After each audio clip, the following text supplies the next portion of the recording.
Jim, one team is looking for their first win. The other team is undefeated. And today it's the first ever afternoon game at the new Cleveland Browns Stadium here in Cleveland, Ohio. The Patriots against the Browns. Hi, everybody. Ian Eagle along with Mark May. The theme for New England this entire week has been don't look past the Browns. And we talked to a number of veterans, Mark, and they told us this could be the ultimate trap game. And it definitely can. And as a player, when I played, I can remember the coaches telling the older players to prod the younger players and not let them have a letdown. When we spoke with Henry Thomas yesterday, the same thing. He wants to get on the young players to keep them mentally focused, and they don't want to lose to a team that hasn't won a game yet. Talk about focus. Browns are focusing in on getting their first win. They have shown progress.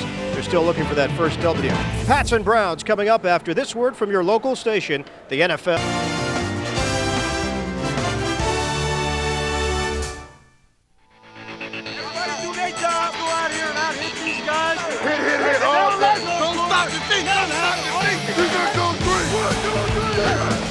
Drew Bledsoe and the Patriots have begun the season firing on all cylinders. The top-rated quarterback in the AFC has New England off to a fast 3-0 start. Can they keep the streak alive? Today, they've come to Cleveland Stadium and the infamous Dog Pound. The hungry Browns are looking for their first win, hoping to put an end to both Browns. The kickoff when we return right here on CBS. Ian Eagle, Mark May, our entire CBS crew on hand here in Cleveland. A little chilly today, temperature right around 60 degrees and windy as usual, with the wind whipping right off the lake. With the Patriots and the Cleveland Browns. Browns have won the toss. New England will kick it off with Adam Vinatieri. Ronnie Powell and David Dunn acquired earlier this week. Dunn is going through his entire tour of the AFC Central, former Steeler and Bengal. And we're underway from Cleveland. Patriots looking to remain undefeated. This is Powell. He is upended, coming up just shy of the 20-yard line, and that's where the Browns will have it after the 19-yard return. Larry Wiggum with a tackle on special teams. Tim Couch, now his third career start in the NFL, and we have seen improvement, especially second half last week. He looked more comfortable against Baltimore. When we spoke with Tim Couch, he said, I can adjust to the speed in the second half from the first half and make adjustments, and that's what you want out of a young quarterback, to get better progressively as the game goes on. He is making strides, but the Browns have not put many points on the board this season. A four-receiver set to open play. Couch to throw, and connects on first down to the 35-yard line.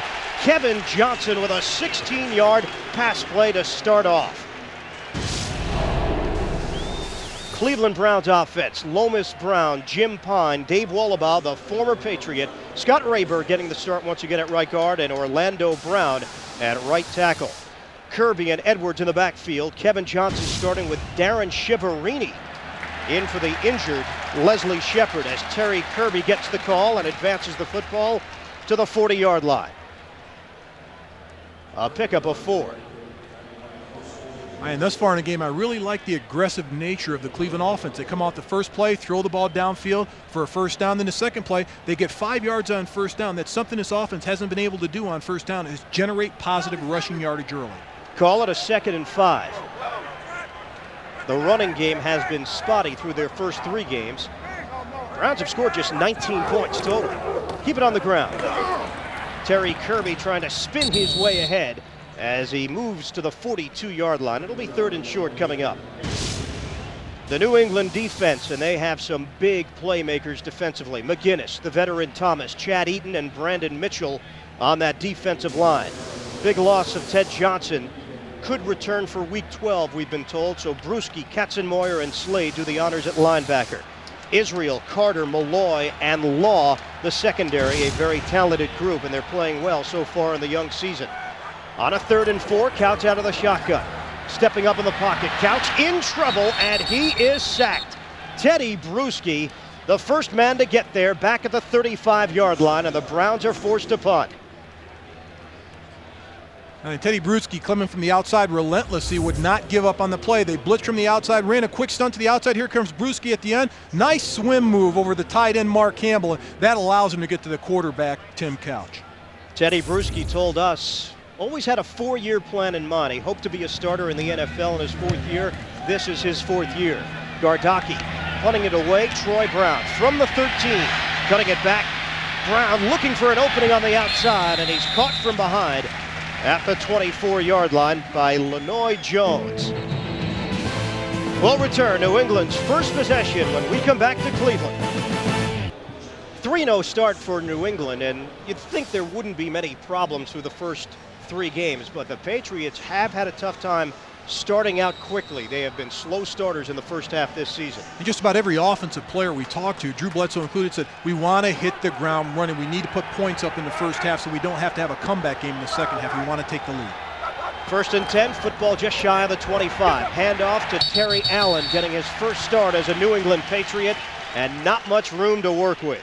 Drew Bledsoe having an MVP season, according to Chris Palmer, his opposing coach here today, and his former position coach when Palmer was an assistant with New England, and the numbers don't lie. 5 touchdowns, completing 66% of his passes so far, and obviously the ultimate number, 3 wins, no losses. A gain of 1 on first down, a 2nd and 9. On the ground, getting to the outside and forced there, Terry Allen. Once again, the Cleveland defense was able to sniff it out with Ryan McNeil providing some New England offense. There's Armstrong starting at left tackle, the 13-year veteran out of Louisville. On a 3rd and 5, crowding the line, Cleveland. Out of the gun, Bledsoe, stepping up, plenty of protection. Sideline pass, and the catch is made by Terry Glenn. That is enough for the first down, a 7-yard pickup. Take a look at this Cleveland defense, and a lot of changes on that defensive line, something Mark talked about on the NFL Today. Alexander, Yurkovich, Holland, and Barker, the starters from left to right. Linebackers, Miller, Rayner, and Abdullah, 2 rookies at middle linebacker and outside linebacker. Dalen McCutcheon came up with his first career interception last week in the loss to Baltimore. On a 1st and 10 from the 36, Bledsoe will put it in the air. On a dump off to the flat. And brought down quickly, Tony Carter. A gain of 4 on first down. Raheem Abdullah, the rookie out of Clemson, making the tackle on the far sideline.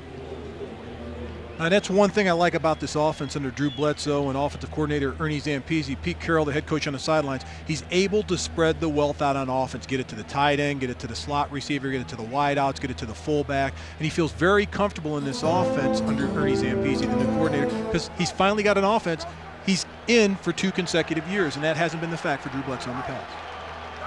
On a 2nd and 6, Patriots on the move. Play action. Bledsoe throwing deep over the middle, and it's intercepted. Picked off by McCutcheon. It came off of Glenn, and they rule it incomplete. McCutcheon trapped it. It was knocked up in the air. Glenn could not hold on to it. Drew Bledsoe sits back, has a great job of protection by the line up front, steps up in the pocket, smooth, throws the ball just high for his wide receiver to come down with him. McCutcheon makes a play on the ball. But one thing about Dalen McCutcheon, he's been all over the field last week, this week, making plays. He's a playmaker out there at the cornerback position. A 4-receiver set for New England on a 3rd and 6 from the 40. Bledsoe with flags down. He'll throw the deep ball down the sideline. And that one is picked off. Corey Fuller. Fuller remains on his feet as he crosses the 30-yard line and finally spun down at the 37. Looked like a face mask possibly on Sean Jefferson as those two exchange words following the play. But a flag originally may call this one back. And that ball will be brought back. It looked like the defense jumped offsides, the defensive front for the Cleveland Browns. Our referee today is Jeff Triplett. And it looked like Bledsoe knew it was a free play. And in that situation, just heave it downfield. Maybe you come up with a big play, maybe you don't, but it's really not going to cost the offense because he knew the defense jumped offsides.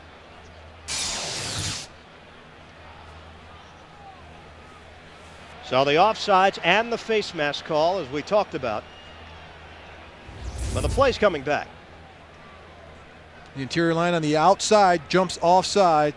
Roy Barker, the defensive end, gets into the neutral zone before the ball is snapped. And as an offensive lineman, you hate that because you don't know you're supposed to block to the end of the play, but mentally you know that they're offside, so you kind of lit up at the end, but you don't want your quarterback to get hit. And the quarterbacks take their time and lollygag in the pocket and take their shots downfield, as Bledsoe did. We have fouls on both teams during the play.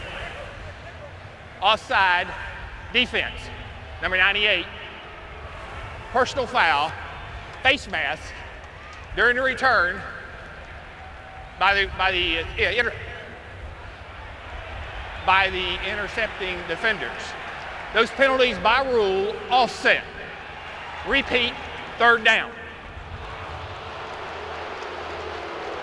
So they will repeat the down.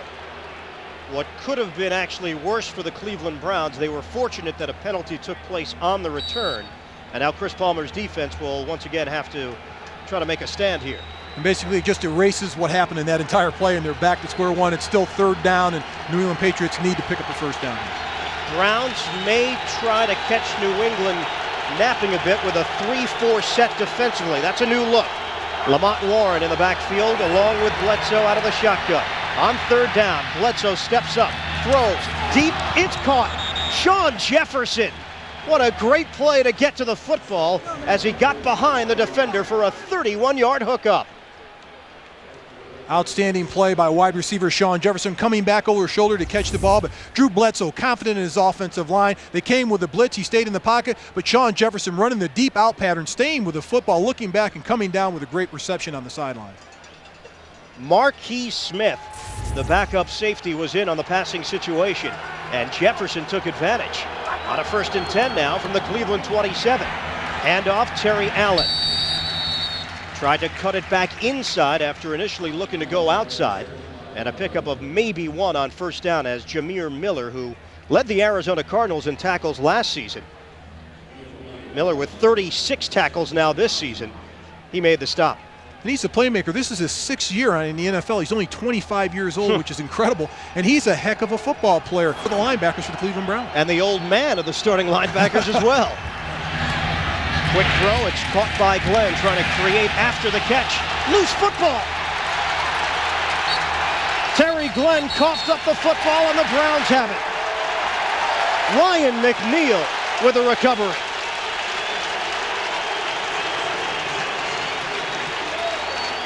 So New England trying to get off to a quick start offensively, and the drive is thwarted.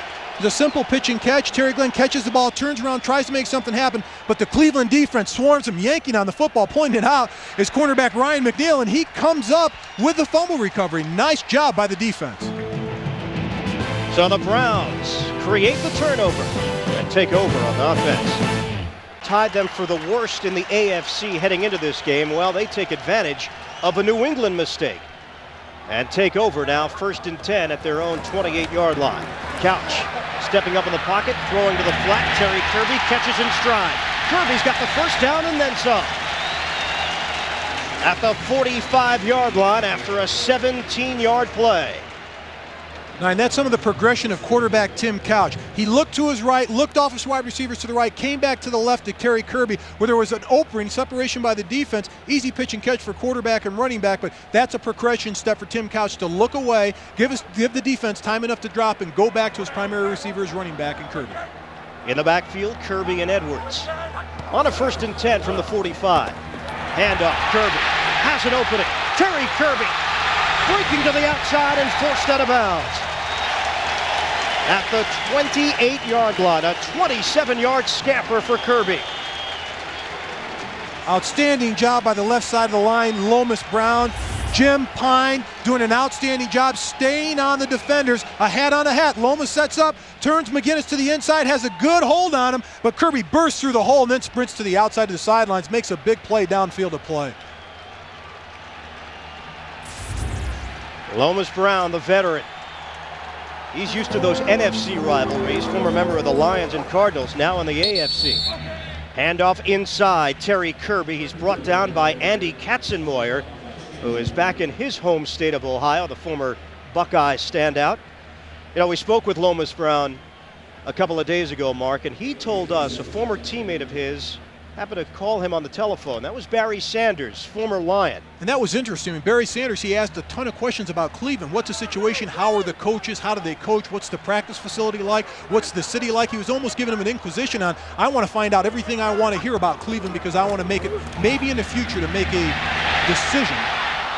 Long ball by Couch, and it's incomplete. It was Darren Shiverini, the rookie out of Colorado. He was defended one-on-one by Steve Israel, and Browns fans wanted a flag. And Darren Shiverini, just a little slap move to the outside, goes straight down the field to play. Beats Steve Israel at the end of the play. Nah, that's no penalty. That ball's already overthrown. It's tough to catch that ball anyway, but Chris Palmer's not happy about that decision. Chris Palmer calling the plays, did not hire an offensive coordinator. We'll tell you a little bit about that story. We talked to him about it 2 days ago. 3 receivers set on a 3rd and 8. Dime package for New England. Couch out of the gun. Couch flushed out of the pocket, on the move. Tim Couch throwing, shy of the first down marker, and Shiverini is forced out of bounds. That's the first NFL catch for Darren Shiverini, but not enough for the first down. Steve Israel was chasing Tim Couch. Going back to Darren Shiverini, here's a young player that stayed after practice and worked with Chris Palmer. Here's an out play, wide open, stays with his quarterback, comes back to the football. I'm open, throw me the ball.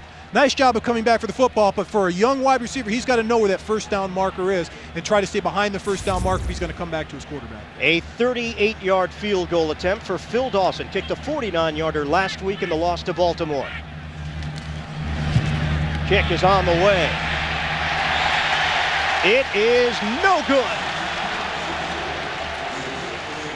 One official looked to possibly put his arms up. The other one, the reaction was no good right from the start. There seemed to be some indecision for a moment. And Chris Palmer was obviously looking at the official that had his arms going up for a good field goal. Let's take another look at it. Off the foot, it looked no good. At the end, you saw a curve. Very close. No points on the board. Dawson thought he had 3. No score. Browns thought they had 3 on the board as we use the telestrator to extend the bar up. What do you think? It's awful close. I thought he missed it. Chris Palmer's reaction following the call. And still no score. New England takes over, 1st and 10 at the 29. Lamont Warren in there. But Bledsoe looks to throw. He is devoured. From the blind side, Jameer Miller came firing in untouched. And that's communication up front on the offensive line. They have to single out Jameer Miller. No one touches him. Comes from the backside, the blind side of Drew Bledsoe. That's easy pickings for Jameer Miller. First sack of the season for Miller. And a loss of 8.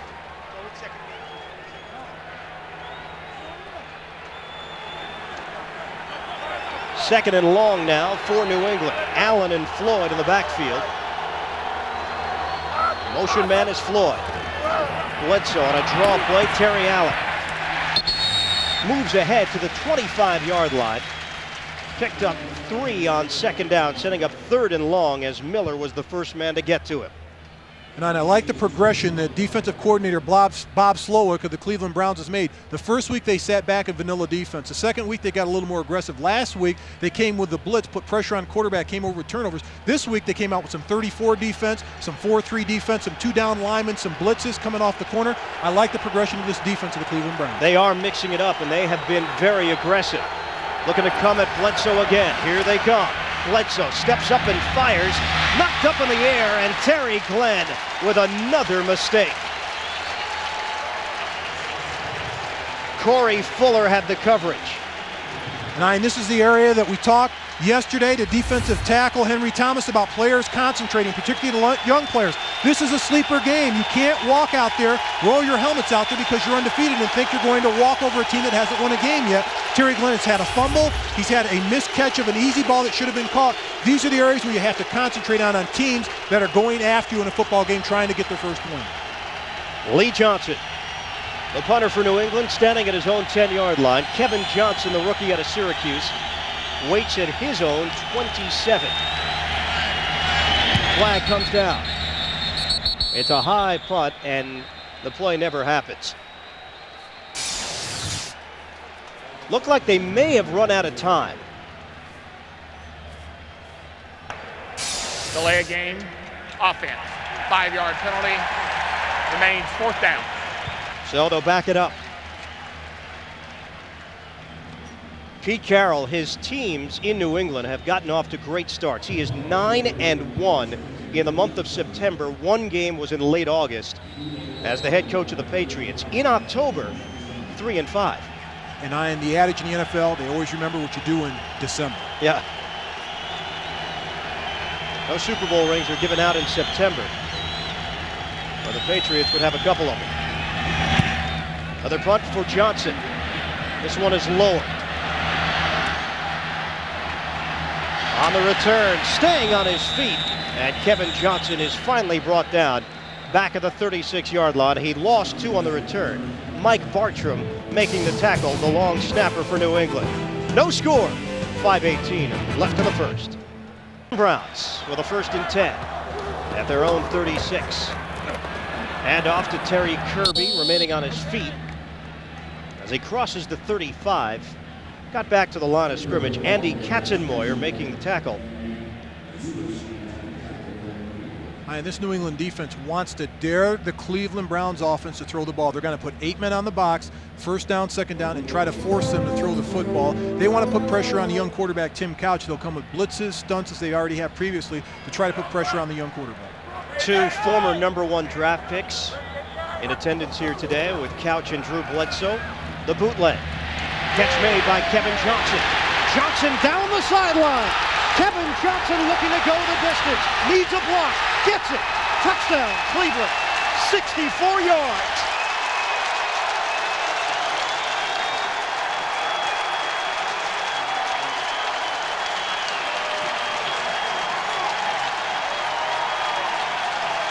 And that's the 3rd touchdown between quarterback Tim Couch and wide receiver Kevin Johnson. If you're looking for a go-to guy, they found it in Cleveland, but an outstanding job by the quarterback Tim Couch. They had a solid defense up front, came with a blitz. Couch rolls away from it, dumps it off to his wide receiver, Kevin Johnson, and he makes an outstanding play down the sidelines. But the key, when we take a look at this later, is a block by Darren Cheverini. Also marked the first time this decade that a rookie quarterback and a rookie receiver have connected for touchdowns in 3 consecutive weeks. Outstanding. And this is an area where these guys are going to have touchdowns and receptions between each other from a long time to come.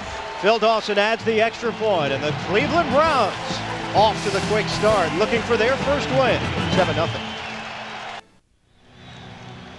A bunch of firsts for the Cleveland Browns. Their first ever touchdown at their brand new stadium. First time they've scored points in the first quarter this season. 2 plays, 64 yards. Brown to Johnson. Tim Couch getting it done once again, and Kevin Johnson developing that chemistry. And they take the 7-0 lead. New England again off to the slow start offensively. They trailed at halftime against the Jets, Indianapolis, and they were tied with the Giants last week at 7-7, end of the first half. Dawson kicking it off. Troy Brown from the 12. Brown has a blocker. Troy Brown with a flag down. Troy Brown finally ridden out of bounds at the 45-yard line of Cleveland. George Jones chased him down following the 43-yard return. And hold it.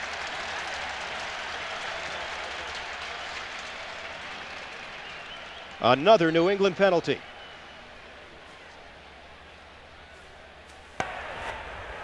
Holding during the return, number 25 of the receiving team.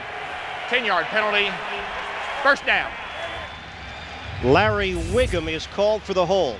We take a look at the touchdown. New England has a solid Dubs defense right here. 2 backers. You'll see Bruschi come here, but Couch does an outstanding job. Chris Palmer, the offensive coordinator head coach, calls a dasher where the quarterback fakes it to his back, rolls out to the left. Look at that. Rolls away from the blitz.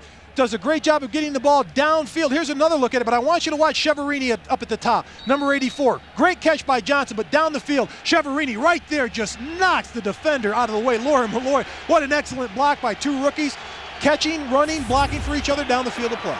Now New England in a 7-0 hole. Terry Allen cutting it to the outside as he crosses the 20-yard line. Pickup of 3.5. They may give him 4 on first down. Ryan McNeil chased him out. It'll be 2nd and 6.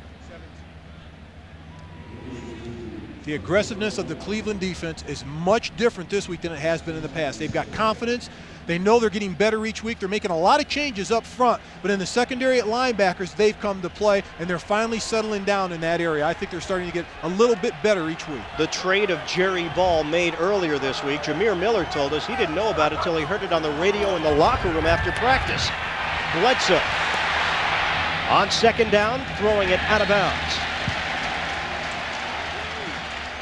Ryan McNeil and Terry Glenn nose to nose on the sideline, and a 3rd and 6 upcoming for the Pats. And I just praise the defensive secondary of Cleveland, and that's the reason why. Drew Bledsoe had 5 seconds in the pocket to operate. He wanted to throw the ball to his left to Shawn Jefferson. Nobody was out there. Took a double pump at it, then came all the way back to the right side to throw the ball downfield, but all of his weapons were covered by the secondary and linebackers of the Cleveland Browns.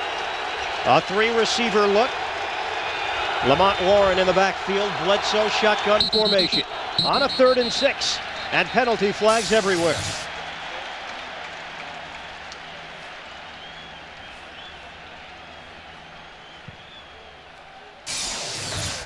Prior to the snap, false start, number 78 of the offense. 5-yard penalty, remains 3rd down. And first, you wouldn't expect that off a seasoned veteran like Bruce Armstrong, but second, playing both of these teams, a 3-0 team against an expansion team, all the mistakes the Patriots are making, you would expect from the Cleveland Browns on offense. Here's a seasoned veteran team with a quarterback that's been to the Pro Bowl and linemen that are veterans and receivers that are veterans. They're just not operating up front. You're right. Patriots did not turn the football over last week. They already have 1 turnover here today. Penalties really weren't a problem last week either. Here come the Browns defensively. Bledsoe connects with Terry Glenn. A 1st down catch made at the 30-yard line as Corey Fuller with the stick. 14-yard pass play. That's your deep 14-yard out. Glenn pushing the defender Fuller down the field, makes his plant, turns inside, and there's the ball. After he makes his break and his cut to the ball, 1st down Patriots. That's something the Patriots want to see out of Terry Glenn. 1 is to stay healthy. 2 is to make those type of catches and take a lick at the end of the play and come back and get to the huddle. We are yet to call Ben Coates' name so far today. On a handoff, Terry Allen tried to run off tackle, and not much happening there for him as Wally Rayner was the first man to get there. Talented rookie out of Virginia for this Cleveland team, and everybody has just been raving about the progress from week 1 to what is now week 4 in the NFL from Rayner. And I like Wally. He's got that linebacker mentality. You ask him a straight question, he gives you a straight answer, and he said, all I want to do is hit people. If it moves, hit it. That's the linebacker mentality, and he's been doing a great job of getting to the football. Basically started from day 1 at Virginia, and that's what he's done here in Cleveland. Starter on opening game for the Cleveland Browns as a rookie at middle linebacker. New England has a rookie at middle linebacker as well in Katzenmoyer. Handoff, Allen nowhere to run. Rayner on cue, getting to the backfield. Just a simple blitz through the middle. No one picks up Wally Rayner. Here's an area where you've got to have communication. Rookie center by the New England Patriots. 2 guards that are veteran, and Rayner right here disguises it well. Walks up, he's cheating up. That step's a cheat. He knows he's going to blitz. No one picks him up. Goes right by the center, Woody, in his block. Gets the tackle in the backfield for the loss. That's a nice play by Rayner. New England will go with a 4-receiver set on a 3rd and 11 from the 29. Browns defense has been a big story so far. Operating out of the shotgun, Bledsoe stepping up, firing deep, knocked away at the very last moment by Marquis Smith. Shawn Jefferson, the intended receiver. And the Browns defense once again rising to the occasion in the 1st quarter. Excellent timing by Marquis Smith down the field of play. Reaches out, extends, and knocks the ball away from wide receiver Shawn Jefferson. But quarterback Drew Bledsoe had a lot of time in the huddle to operate. He looked off to a 2nd and 3rd look on that play, but an outstanding play by the rookie Marquis Smith. Lee Johnson punting to the dangerous Kevin Johnson. The punter Johnson standing at his own 15. Looking for the block. Kevin Johnson allows it to take a roll. And it stops spinning just shy of the 30-yard line.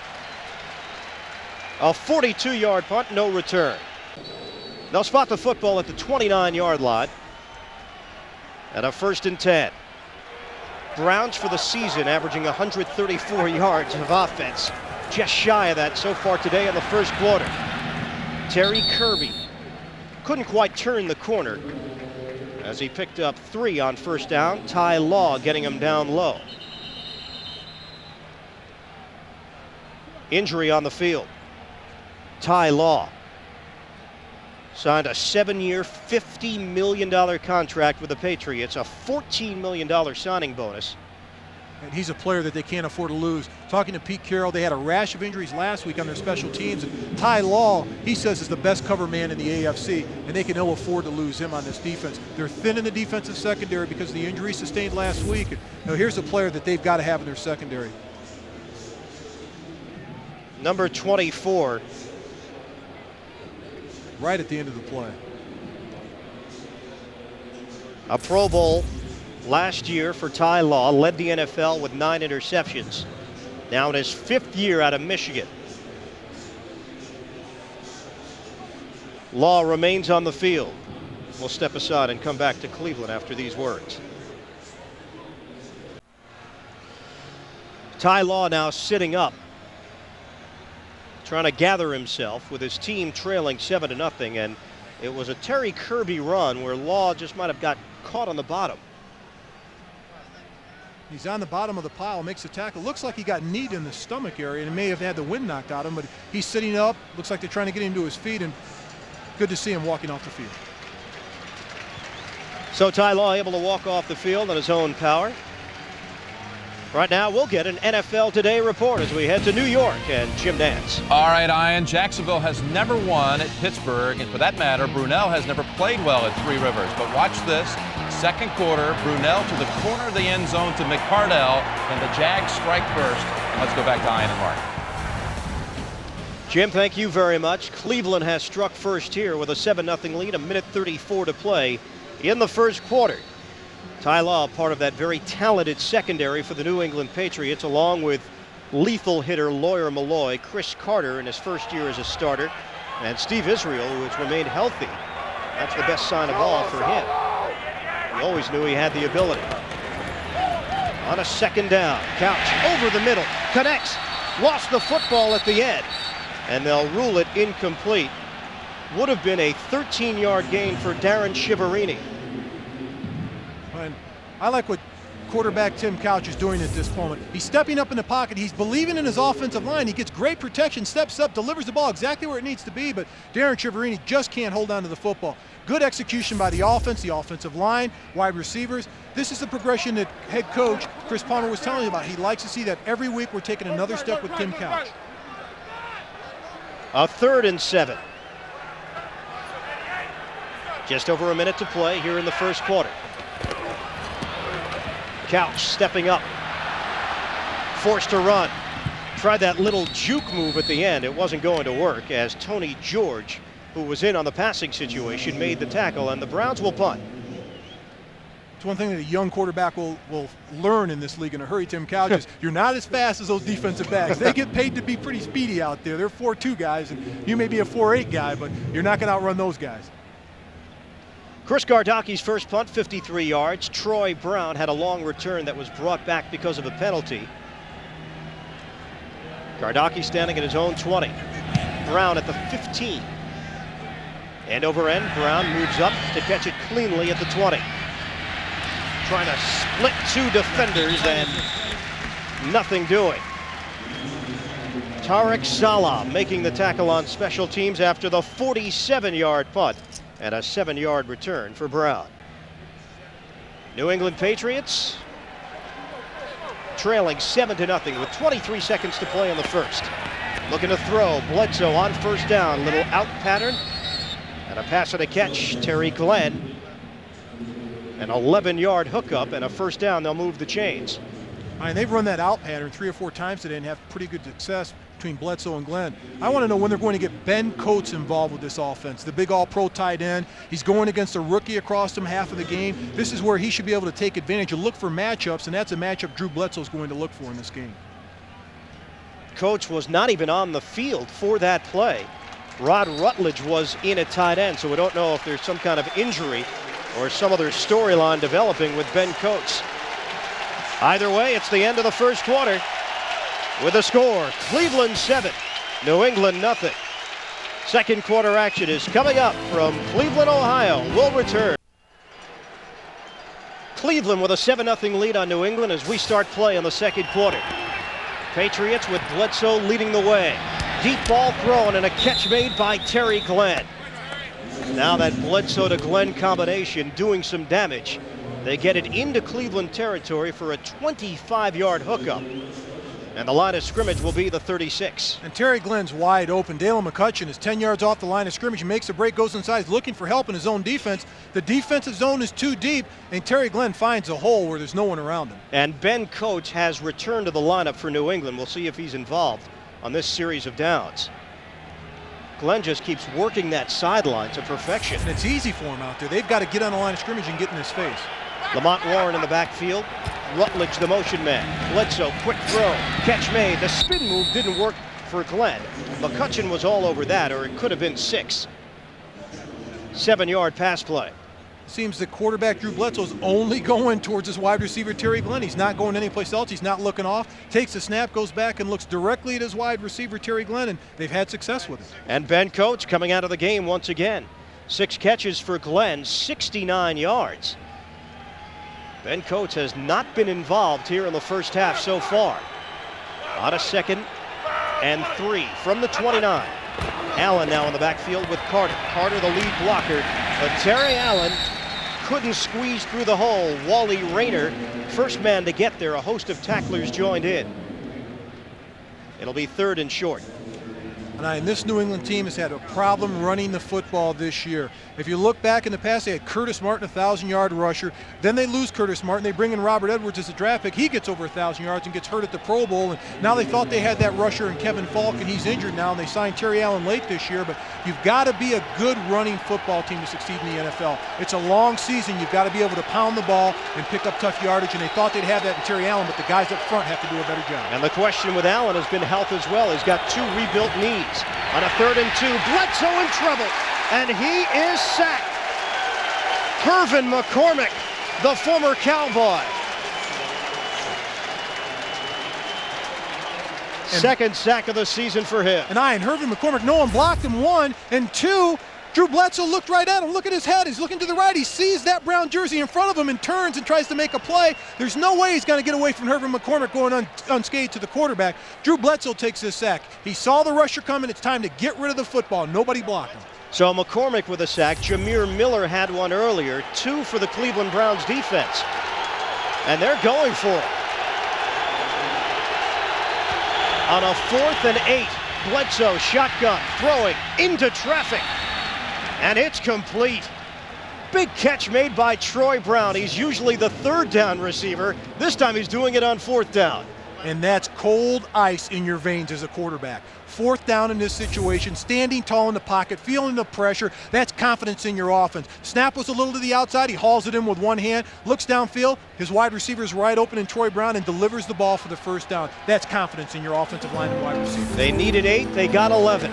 Play action. Bledsoe throwing to the flat. Catch made by Floyd. And he spun down as he crosses the 1st down marker by Wally Rayner. That's another 11-yard gain.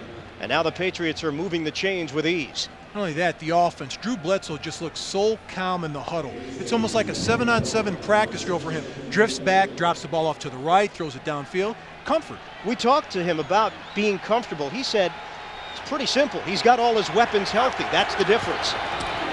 On a handoff, Terry Allen bruising up the middle as he crosses the 10-yard line. It comes up just shy of the 5. Damian Woody, the rookie out of Boston College, playing the center position as a rookie, which is not easy to do. He laid out a nice block. And not only that, as a center, calling the plays for this offensive line, getting up and dictating, pointing out where the defenses are. For a rookie to come and do that on the offensive line, that's fantastic, and he's doing a fabulous job. His nickname, Velcro. They say once he gets his hands on you, he never lets go. Handoff. And Allen is upended. He got to the 5, maybe a gain of 1. It'll set up 3rd and short. Marcus Spriggs involved in the tackle.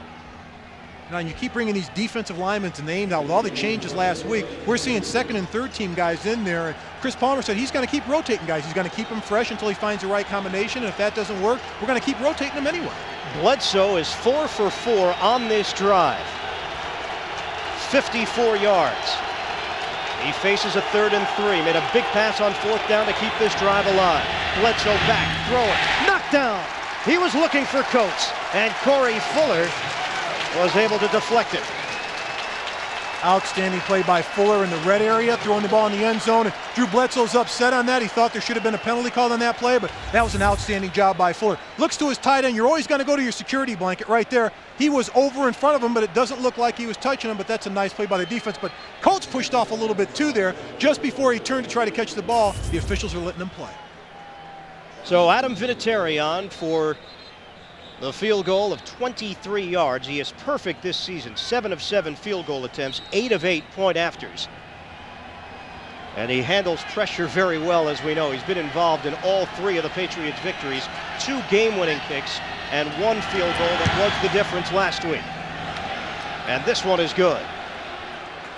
So Vinatieri keeps that perfect record alive, and the New England Patriots finally have some points early in the second quarter.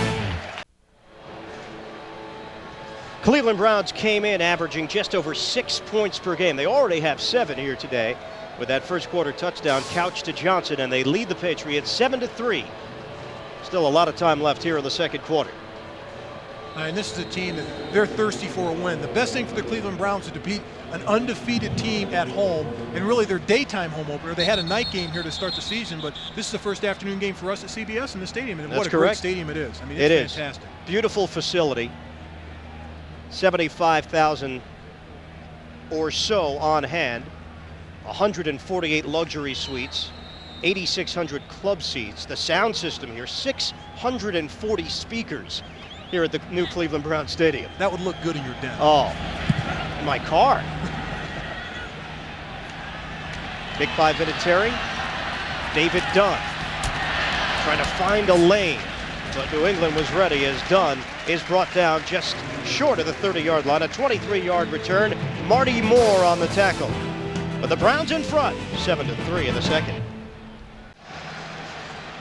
The story on New England defensive back Ty Law, jammed neck, but he has returned to the field, and a good sign for the Patriots D.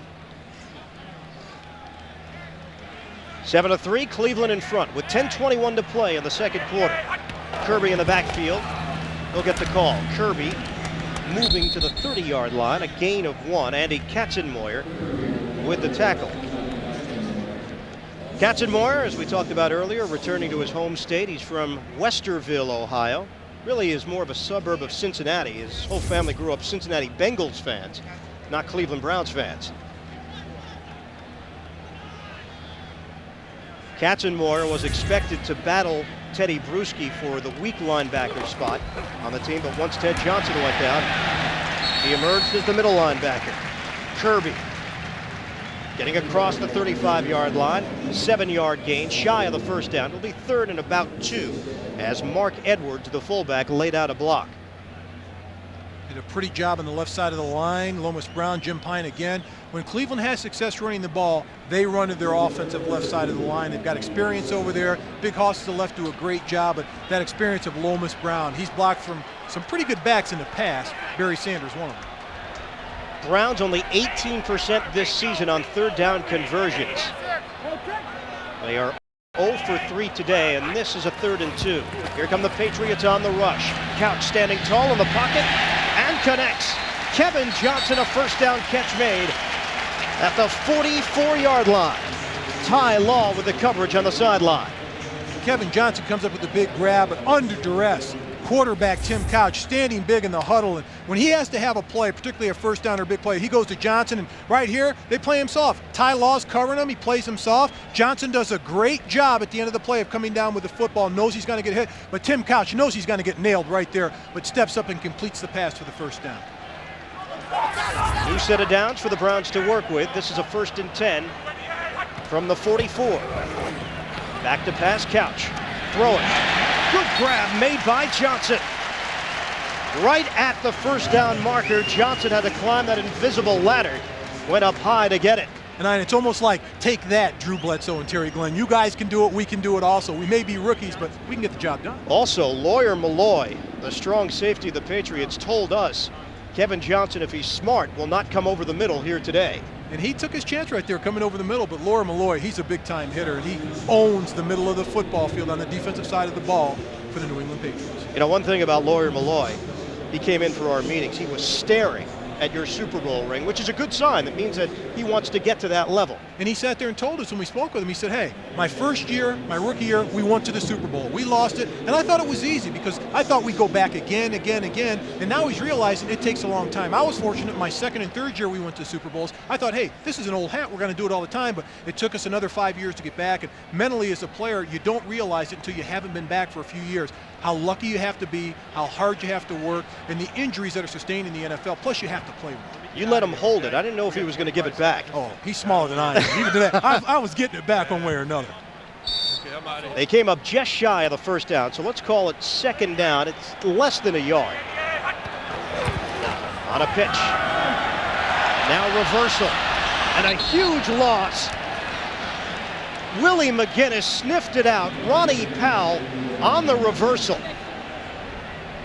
And instead of second and short, this is going to be third and about 15. And on this play, two good things happen. Willie McGinnis, well coached, knows what to do. He's got contained, stayed in his contained lane, does an outstanding job. The other thing on this play, bad call by Chris Palmer. Second and short, you've got a team out there that hasn't been together a long time. You punch it over for the first down and regroup and go on from there. I don't like that call in second and short. Browns got too cute. Now it's a third and 15 from the 39.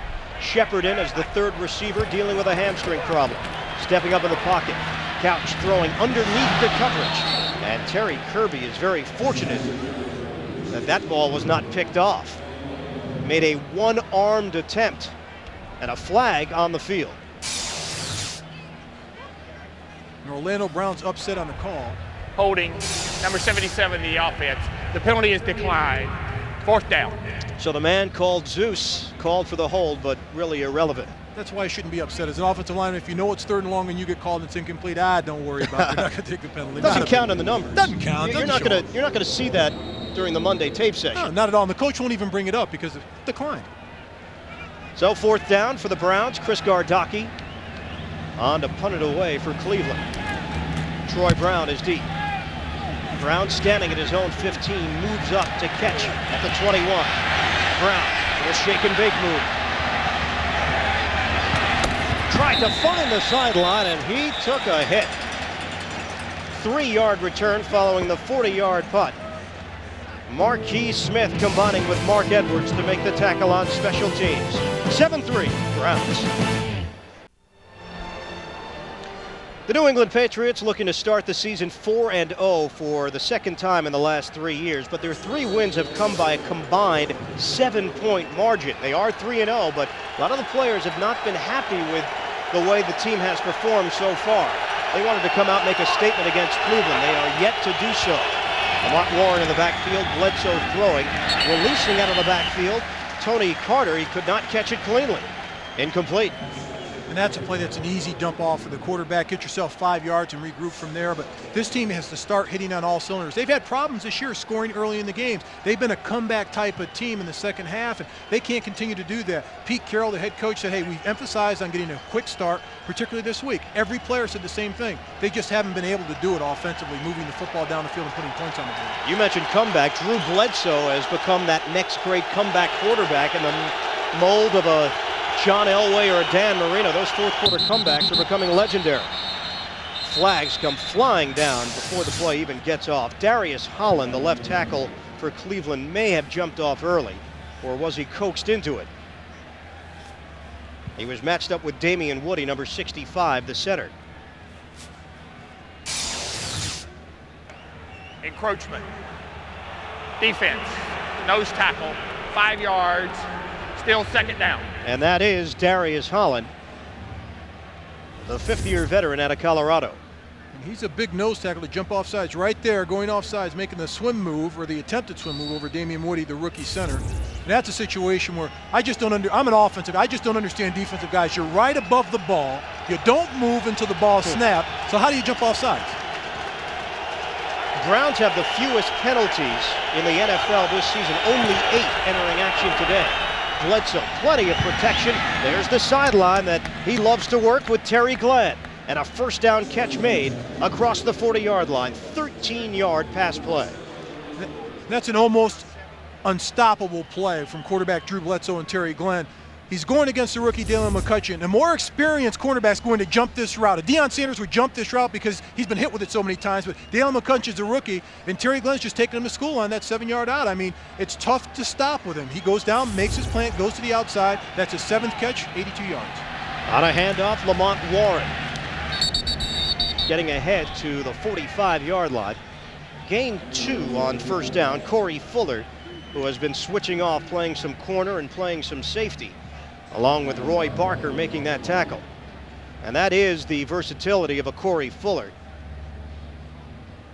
The injury to Tim McTire, who is now out for the season with the arm injury, so Fuller is suiting up at free safety. He was originally penciled in at left cornerback this season. And the reason why they made the move, because he's physical, he's aggressive, he's a big hitter, he's not afraid to stick his nose in there, and he's done an outstanding job the last 2 weeks at that free safety position. The former Minnesota Viking, Bledsoe, quick throw, catch made, and some yardage after the catch. Terry Glenn off to the races down the sideline, and he's finally brought down. Loose football at the end, and the Browns have it.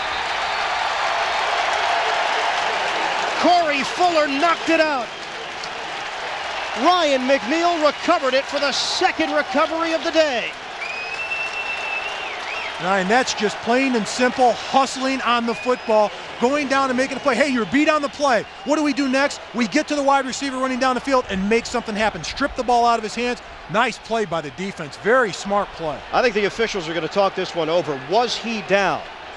That will be the question. Browns fans obviously urging the officials to award the football to Cleveland. And they do. That's a fumble. That is a clear fumble as Corey Fuller was able to get his hand on it on the spin. And the 2nd time today that Terry Glenn has coughed it up. New England would have been knocking on the door to take the lead. And Cleveland comes back with a big play, but Corey Fuller slapping at the ball, crawling at the ball, knocking the ball out of there. Great play for the defense. Outstanding defensive play by Fuller. So the Browns take over after another fumble. The talented Glenn. Cornerback Ryan McNeil's 2nd fumble recovery of the day has given the Cleveland Browns the football. They already have a 7-3 lead with 5:48 to play in the first half. Terry Glenn has 8 catches for 122 yards, but 2 fumbles, and McNeil came up with both of them. And Terry Glenn would kick out all those receptions to have both of those fumbles back.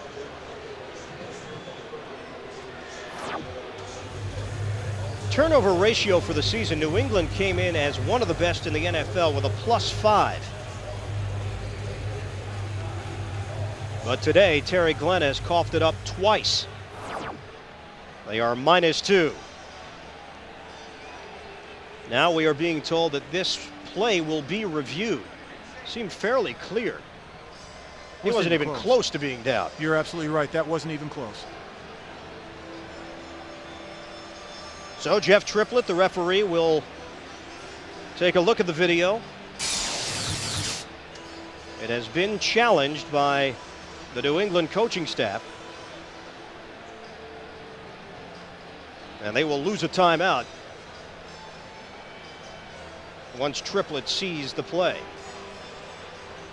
And you're right, I think that's very clear. Unless he was out of bounds prior, but he was not. Nope, the ball's out. He's not out of bounds. That is a fumble. It's just a nice play of stripping the ball with Terry Glenn by Corey Fuller.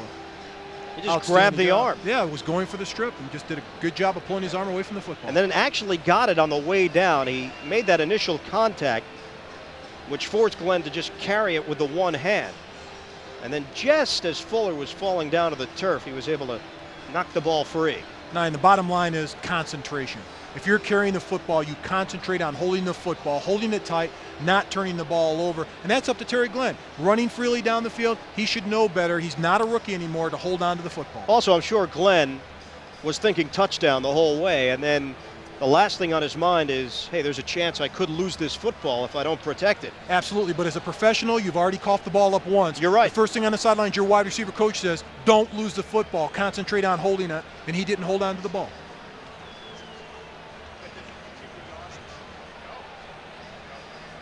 The question now is, was McNeil out of bounds once he got possession of it? Well, he brought it in. Then he got up and started to run with it. Fans are getting a little bit antsy now. There has been a long stoppage here.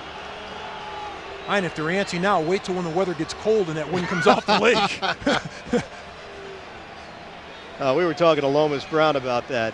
He has no idea what he's in for. Oh, not a clue. Played in a dome in Detroit, then played in Arizona. Let's get the word. New England challenged the ruling on the field that the recovering player on the fumble was out of bounds.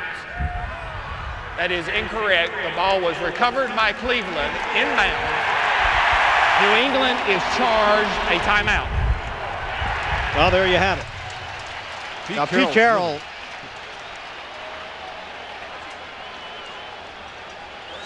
Pete Carroll obviously is finding out what Jeff Triplett means by this. There may have been a miscommunication as to why they challenged.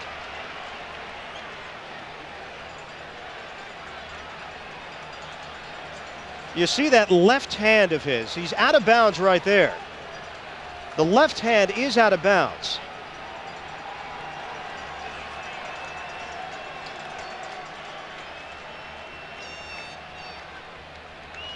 So the question becomes, was he eligible to recover that football if he was out of bounds? I think it's a clean play. Did a great job stripping the ball. He's laying, he's close to the football. There's no way Terry Glenn's going to get that ball anyway. I think it's a clean play by McNeil. Well, that's what the officials think. And that's why Cleveland has the football right now. 1st and 10, line of scrimmage is the 14-yard line. First 3 games, Pats turned it over 3 times. Today, twice. Now the Browns playing with a lead. Handoff Kirby. Chad Eaton engulfed it. Chad Eaton did a great job of penetration. Went against his old friend and practice teammate Dave Wallabaugh at the center position, and he's been calling him, almost stalking him all week, leaving him messages on his answering server. I'm going to get you this week. I'm going to get a sack against you. Look out. They're old friends. They practiced against each other for 2 years, but that's a great part of the NFL football. They can go at it head-to-head on a Sunday and still remain friends at the end of the game. Wallabaugh was the first free agent signed by the Cleveland Browns. No gain on first down, and certainly no gain for Terry Kirby on second down. In fact, a loss. Henry Thomas spinning him down for a loss of 2. So the Browns sticking with the run as time begins to trickle away, under 5 minutes to play in the first half. Henry Thomas, 13-year veteran out of LSU, played with Minnesota and Detroit. And Thomas told us in our meetings with the Patriots, this is a trap game. And he was telling all the younger players to beware, make sure you're ready to play, because I've seen it 100 times. Let's not go into this game with our eyes half shut. 3 receivers set. Passing situation for Couch out of the shotgun. Stepping up in the pocket. Couch throwing underneath the coverage. Incomplete. He couldn't find Kevin Johnson. And the Browns will be forced to punt. Couch just didn't look to be in rhythm on that play, shuffling the feet a bit as he was looking for an open man. Well, he was a little herky-jerky. That internal clock as a quarterback, you know that you're going to plant, set, throw to the right. All of a sudden, he's not open. The second guy's not open. My third read's not open. Let me get rid of the football. He's not used to having that type of time as a quarterback in the pocket. Chris Gardocki has never had a punt blocked during his NFL career, now in his 9th year. Gets this one off. Troy Brown catches at the 43. Patriots will have good field position as he crosses midfield into Cleveland territory and down at the 48. A 44-yard punt from Gardocki, 8-yard return for Brown. And the Patriots, despite that turnover, still in pretty good shape. Coming up on the NASDAQ Halftime Report, Jim, Randy, Craig, and Jerry will have all the scores and highlights, plus reports from the Jets, Broncos, and Titans 49ers matchups. That's all coming up on the NASDAQ Halftime Report. Ian Eagle, Mark May, our entire CBS crew on hand in Cleveland, Ohio. First ever afternoon game here at the new Cleveland Browns Stadium. And the Browns with a 7-3 lead over undefeated New England, one of just 5 undefeated teams left in the NFL. Bledsoe, a quick throw. He will keep working the sideline with Terry Glenn. And Marquez Pope forced him out of bounds. Tack on another 8 yards to what has been a huge day statistically for Glenn. But the 2 turnovers will stand out. They definitely will. And what the Cleveland defense is doing now is they're rolling the safeties over to try to help out the young quarterback McCutcheon. When Terry Glenn goes out, they're going to try to double team him and force him to the outside and make sure that he's not going to break a big one after the reception. 9 catches, 130 yards. Handoff on a spin move, Terry Allen remaining on his feet as he crossed the 30-yard line. And a flag down. A first down run for Allen. Is this one coming back?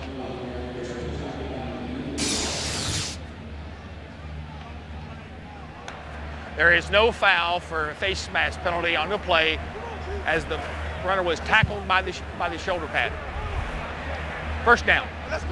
So it is a first down for the New England Patriots, and they are now deep into Cleveland territory. Line of scrimmage is the 28-yard line, and it's really the first time we've seen Terry Allen get out into the open field today. And he's the type of runner, if you give Terry Allen a crease, he's going to hit it 100 miles an hour and make something happen. He's had over 1,000 yards a couple times in his career, and what I really like about him is he's had 2 surgically repaired knees. And I mean almost replacement knees, reconstructive surgeries, and that's a lot to come back from. Play action.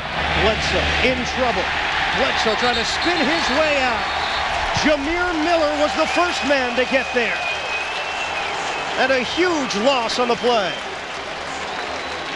Great hustle by Jameer Miller at the end of the play. That's his 2nd sack of the day of quarterback Drew Bledsoe. And Drew Bledsoe has to know when the pressure's coming. He's a veteran quarterback, goes for the fake pump here, the play action. Jameer Miller comes on stage, just goes right up the middle of the field, right to quarterback Drew Bledsoe. He doesn't get a chance, and he gets polished off right at the end of the play, but that's a great play by a linebacker in Jameer Miller of trying to lead his troops. Gets polished off at the end by Darius Holland, but no one blocked him on both sacks. If you give him a free run at the quarterback, he's going to get a sack. It is a 2nd and 20 now for New England. Line of scrimmage, the 39. Bledsoe throwing over the middle, and it's Terry Glenn. He's rolled down at the 25-yard line. That'll be shy of a first down, but Terry Glenn has already tied his career high for receptions in a game, and we are in the first half of action. Man. Do you get the idea when they came into this game, they said, we're going to take a shot at this defensive backs of the Cleveland Browns. And Terry Glenn said, I'm healthy, let's roll with it, give me the ball. He's gotten the ball, but he's got to hold on to the ball. That's the key for this New England offense. 10 receptions, 143 yards. Shotgun on 3rd and 6. The flip, catch made by Tony Simmons. He's got the first down, and he's brought down inside the 15-yard line. So now the Patriots gaining confidence offensively. They're on the move as we hit the 2-minute warning here in the 2nd quarter. Browns with a 7-3 lead. 7-3 Browns leading the New England Patriots. Look at downtown Cleveland, and that's exactly where Cleveland Browns Stadium is situated. The aerial shots brought to you by the Goodyear Tire and Rubber Company. Drew Bledsoe, 5 straight completions. Most of the damage has been done. The combination of Bledsoe to Terry Glenn. This is a 1st and 10. Handoff, Terry Allen avoiding the first tackler, but then gang tackled at the 10-yard line after a pickup of 3. Abdullah and Rayner collaborating on the stop. Talk about Terry Glenn and the big numbers that he's putting up. 10 catches.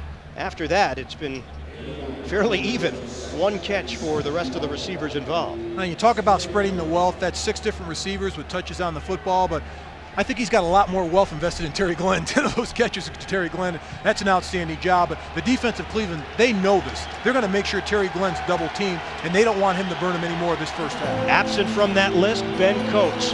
No catches so far. On a 2nd and 7. Bledsoe throwing. Catch made by Glenn and brought down. Right at the first down marker, they can still get a first down as McNeil and Miller combine. And Ben Coates is open, and Drew Bledsoe has to start going to his tight end. Ben Coates at this point in the game usually has 2 or 3 receptions. He has none. He's wide open. Touchdown.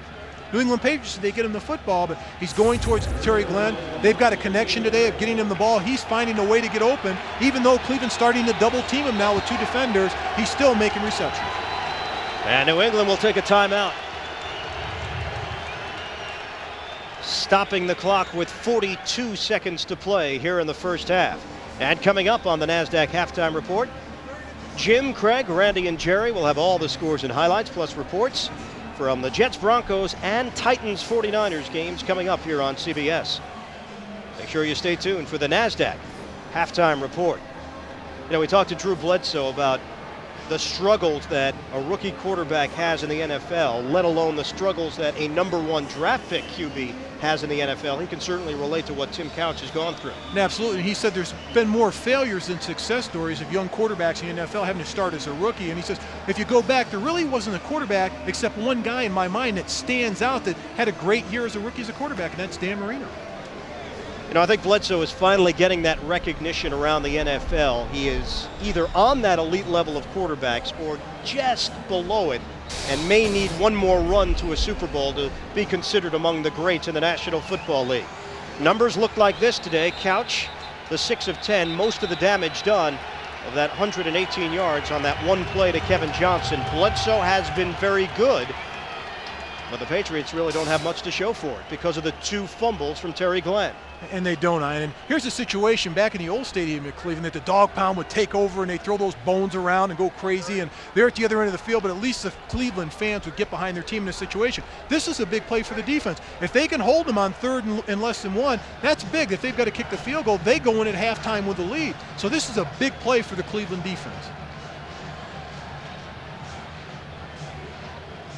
The officials are huddled up right now as we are waiting to resume play. Bledsoe off of New England timeout, and another challenge. Actually, not a coach's challenge because it's within the final 2 minutes, so it's just a question from upstairs. Maybe the spot of the football. Is it a first down? That may be the question. It was awfully close with Terry Glenn being brought down right at the marker. And I'll tell you what, Ian, being the next player, I'll tell you, they're getting kind of picky on this at this point, what they're doing. And hey, the officials do a good job spotting the football. Let them go ahead and play and spot the football, and let's continue the game. They're disrupting the pattern, the course of the game for the players at this point.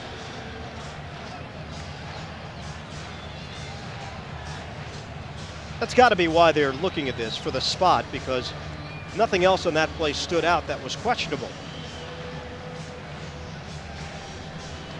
Keep in mind, this is not a coach's challenge. Final 2 minutes of the first half, final 2 minutes of the fourth quarter. It's all done from upstairs. 7-3. Cleveland has the lead. Chris Palmer still in search of his first win as a head coach in the NFL. After reviewing the play, the ball carrier made the line to gain. First down. They will give him the first down. So that changes things now because New England now has a margin of error. And Chris Palmer's over there saying, what are they doing to me?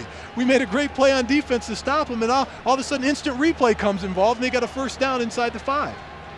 So in your mind, that should not be reviewable? Not at all, because what happens is it disrupts the flow of the game. If you're in there, you're in the heat of battle. Offensively, you're clicking, you want to go down and make things happen. All of a sudden, boom, somebody from upstairs says, hey, we're going to stop the game because maybe the spot was off. I don't agree with that. On the flip side, though, final drive of a game per se, and the spot may be the difference between a team continuing a drive or leaving the field with a loss. That's the human element of football, and that's why the officials do an outstanding job at what they do.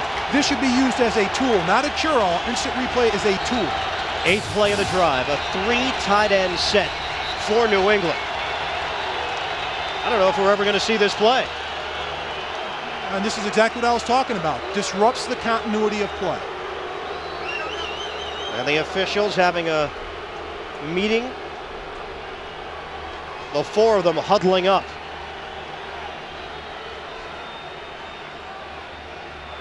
Now, and this is the only part of the game that I disagree with. The story of the football game, Please the football reset players. the game clock to 42 seconds. Not They are the correct officials. on that. They are correct on that, but the story should be the football players, not the officiating crew. Let them play the game. 42 seconds left. Still in the second quarter. Terry Allen in the backfield. Tony Carter sets up as a fourth tight end. On a 1st and goal inside the 5. Patriots looking for the lead. Carter the motion man. Handoff Allen. Spun down. Marquez Pope, the strong safety. Played under Pete Carroll when Carroll was the defensive coordinator in San Francisco. Pope making the tackle. It'll be 2nd and goal. Marcus Pope's the guy that he wanted him to sign with New England. He said, I want you to come over and sign with New England. I want you to be a strong safety. And he said, no, I don't want to be I don't want to be a free safety. I want to be a strong safety. So he signed with Cleveland as a strong safety. He's doing a great job for the Browns. But this is the goal line area. Hey, players are condensed. Bodies are in a short period of the field where there's a ton of poundage in there. You've got to find a way to hit that crease and get to the goal line. Terry Allen's been one of the best at scoring touchdowns over the past 4 or 5 years in the NFL. This will be a 2nd and goal. 38 seconds left now in the second quarter. New England out of timeouts. 3 tight end look. Carter and Allen in the backfield. Now going to the outside. Coach the motion man. Bledsoe throws the ball in the air. Avoided the sack, but it's incomplete, and he got walloped on the play as Wally Rayner came firing in up the middle. Wally Rayner right up the gut. No one touches him, puts pressure on quarterback Drew Bledsoe. He's trying to get cute. A timing pattern by the wide receiver, splits everybody out, put Coates in motion, but nobody touches Rayner coming up the middle, and that's just hustle to get to the quarterback. You want to put that extra rusher on the quarterback. He's got him one-on-one. Drew Bledsoe's got to get rid of the football, but Rayner was there just too early before he could throw the ball downfield for a completion. Now a 3rd and goal. Cleveland with a lead. Bledsoe throwing. Incomplete.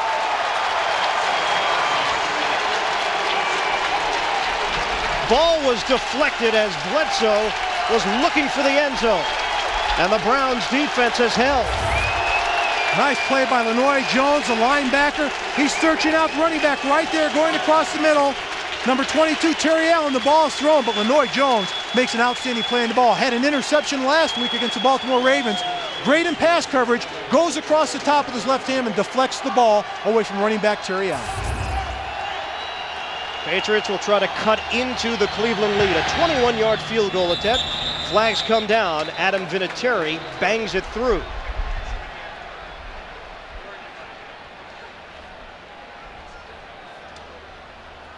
Tell you one thing, in this last 2 minutes, it's taken about 15 minutes. You're right.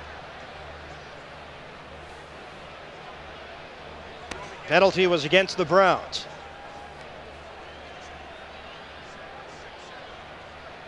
Have to see what the call is.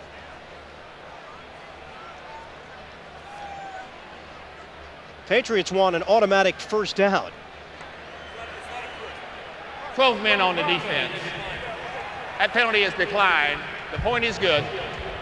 Field goal is good. So the points will stay on the board for Vinatieri. And the Patriots still trail in this game 7-6. 26 seconds to play in the first half. And that's a great defensive stand by the Cleveland defense.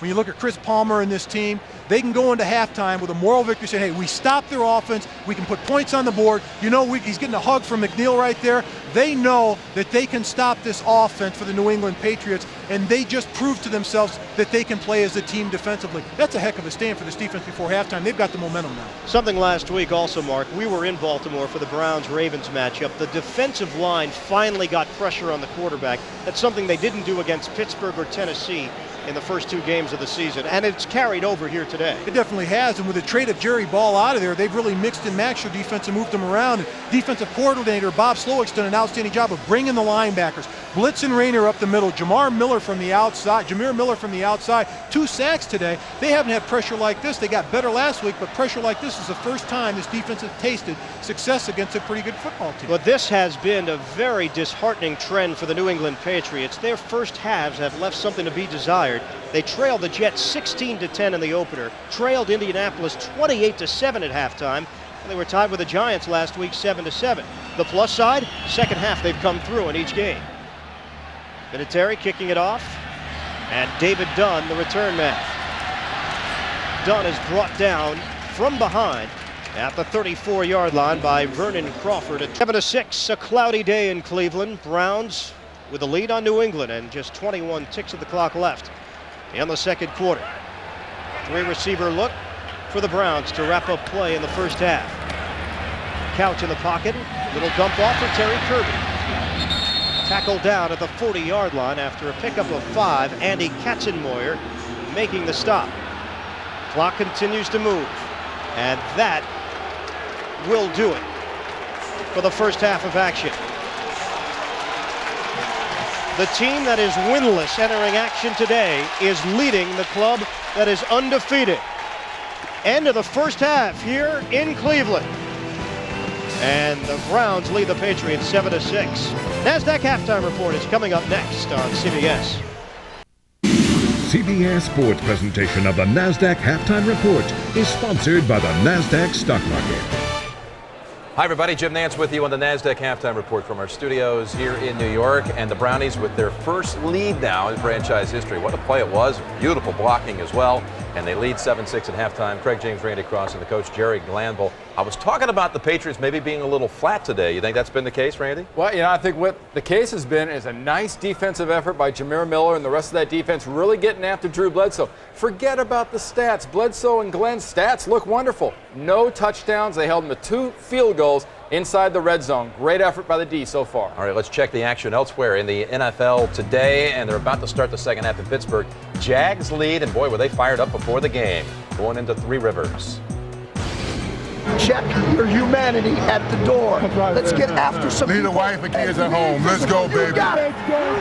I tell you what checked out in this ball game. Tom Coughlin loosening it up. 4th and 6 at the 37. He goes for it. Brunell scrambles and gets there. They're trying to get Jimmy Smith and Keenan McCardle in the game. They only had 4 catches in the first half. So what they did, they took McCardle, who'd been out wide, brought him into a slot, opened it up for the touchdown to the corner, made it 7-0. Jacksonville still not playing very good on offense, though. Yeah, no, it's also Cordell Stewart's numbers, just anemic again. 19 yards passing. Bettis, by the way, 10 carries, 15 yards.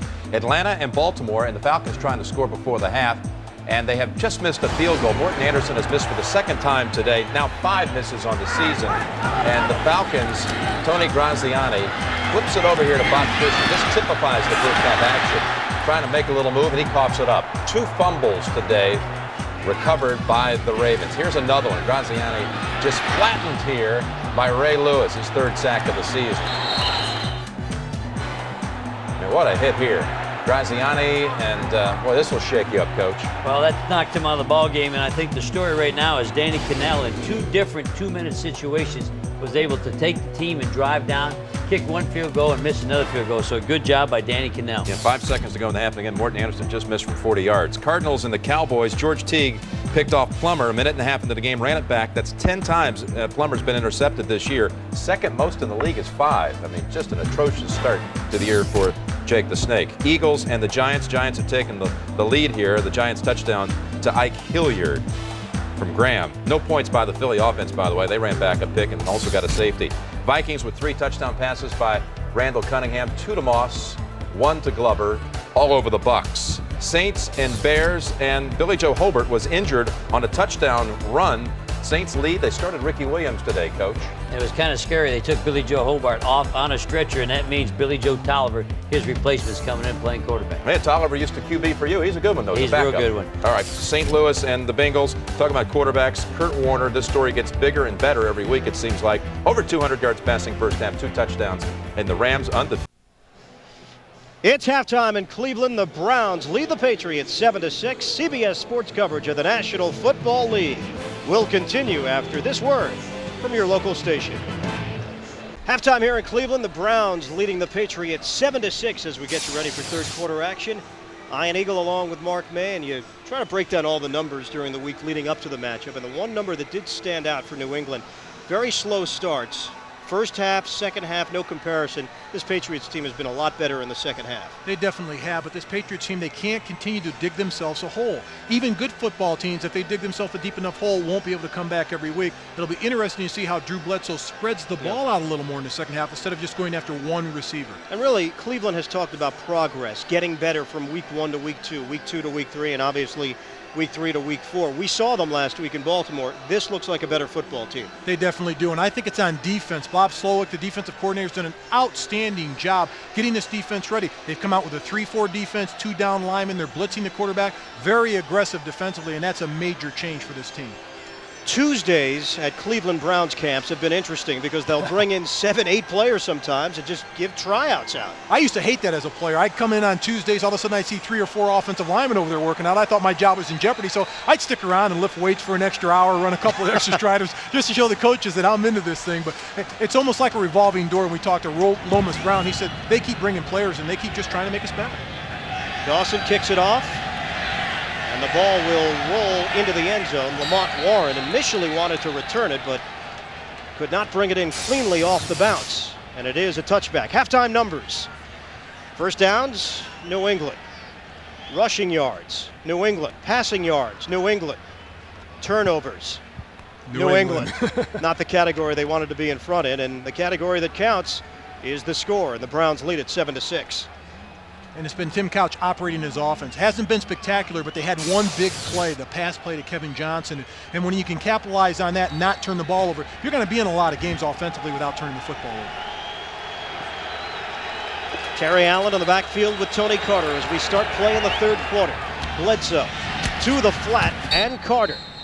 He's driven out of bounds after about a 5-yard gain on first down. Ryan McNeil was there defensively on the sideline. And that's what I like about this offense. And that's what I don't like about this offense. They are a passing team first, and they do a fantastic job of spreading the ball around and throwing the ball vertically and dumping it out in the flat and moving the ball offensively. What I don't like about it, they don't come out and emphasize the run and take the ball and slam it in there and pick up positive yardage. On a 2nd and 5, let's see if they keep it on the ground. On a pitch, Terry Allen hits the hole hard. He's got the first down and then some. Finally gang tackled at the 35-yard line. He picked up 10 on the play. Sean Jefferson helped by laying out a block for him. And a new set of downs for New England to work with. And that's what I really like to see from the offense. Terry Allen hitting the ball downhill, punishing the defense. And that's the Terry Allen of old, and that's what you have to have in this New England offense. You've got to balance this offense with getting positive yardage running the football. And Terry Allen's that type of back. Talking to Zampese, their offensive coordinator, he said, we don't want to give him the ball too many times. See, that wasn't the plan. The plan was to maybe split carries with Falk, but the injury to the rookie has forced Allen into the mix more so. Long ball deep down the sideline and nobody home. He was looking for Sean Jefferson, and Jefferson was turned the wrong way, working with Ryan McNeil one-on-one. And that's miscommunication between quarterback and wide receiver. But Sean Jefferson does an outstanding job of breaking free. Runs down, makes his hit to the outside, now back up towards the post, and he's going down the field to play. That's a nice move by Sean Jefferson, but quarterback Drew Bledsoe could not get him the football. But that's an outstanding route by Jefferson. Making your hit, making your move back to the field. That's a double move. That's nice. How about the relationship Jefferson and Chris Palmer? They originally met in Houston when Jefferson was drafted and Palmer was an assistant. Like a father-son relationship, Sean Jefferson told us. He said, he brought me into the football world at Houston, came from a small school, really showed me the ins and outs, the little nuances of playing wide receiver, reading defenses, and I'll always respect Chris Palmer as a father. Chris Palmer said that Jefferson may be the toughest player he has ever coached, despite the fact that he's not that big a man, as New England has taken a timeout. We are early in the third quarter. Patriots have the football, but the Browns have the lead. Back in Cleveland with the Browns in front, 7-6. New England with a 2nd and 10 from the 35. Bledsoe able to dump it off underneath Lamont Warren. Crosses the 40-yard line and comes up just short of a first down after an 8-yard gain. Roy Barker on the tackle. Well, this Cleveland defense gave up 43 points week 1 here at Cleveland Browns Stadium against Pittsburgh. An embarrassing way to come back into the NFL. Slowly but surely, we have seen this Browns defense show a great deal of improvement. and they've gotten better each week. And the other thing they have to improve on now, they've got to find a way to get off the field. Once you get an opponent in third down, come up with a big play, get off the field, and get your offense on the field. This is a 3rd and 2. Troy Brown set up in the backfield. Bledsoe throwing over the middle. Catch is made. Troy Brown squeezing through a defender, remaining on his feet, and he's finally twirled down inside the 30-yard line by Wally Rayner. 31-yard pass play that probably should have been a 10 to 15-yard play, if that. And that's determination. Just a short slant pattern by Troy Brown going across the middle, but he keeps his legs moving. He doesn't stop moving his legs. The defensive Cleveland, they've got to wrap up, bring him down. Don't think someone else is going to bring him down. You've got to wrap up with your arms and bring him down, and he just won't be denied. Spinning, turning, getting positive yards. Handoff, Terry Allen straight up the gut. Took it about 4 yards to the 23. Tackle made by Wally Rayner down low, and a 2nd and 6 coming up. Troy Brown. New England coaching staff just raves about this player, underrated player, makes most of his catches on 3rd down, so reliable, a guy that they really depend upon in crunch time situations when they need a catch. Floyd sets up on the outside. Bledsoe looking to the sideline and throws it out of bounds. Intended receiver Terry Glenn over his head.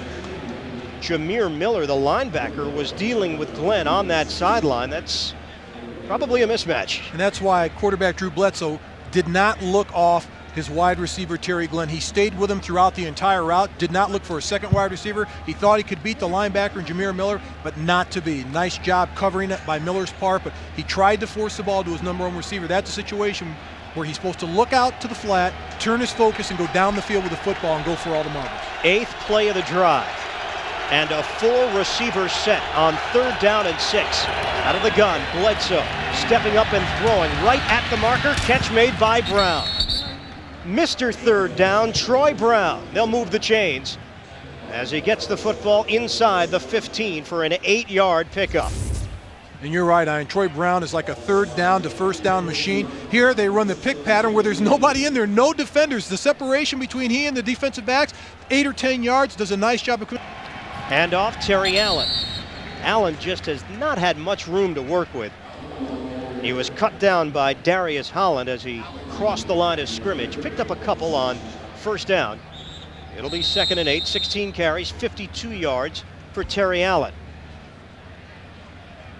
And the medical staff for Cleveland running onto the football field. John Yurkovich is slow to get up. He missed last week's game because of a shoulder injury. Moved to right tackle this week after the trade of Jerry Ball.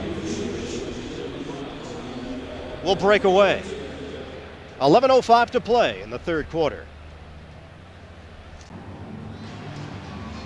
Low-scoring game here in Cleveland with the Browns owning a 7-6 advantage with 11:05 to play in the 3rd. John Yurkovich appears to be okay, was able to walk off the field on his own.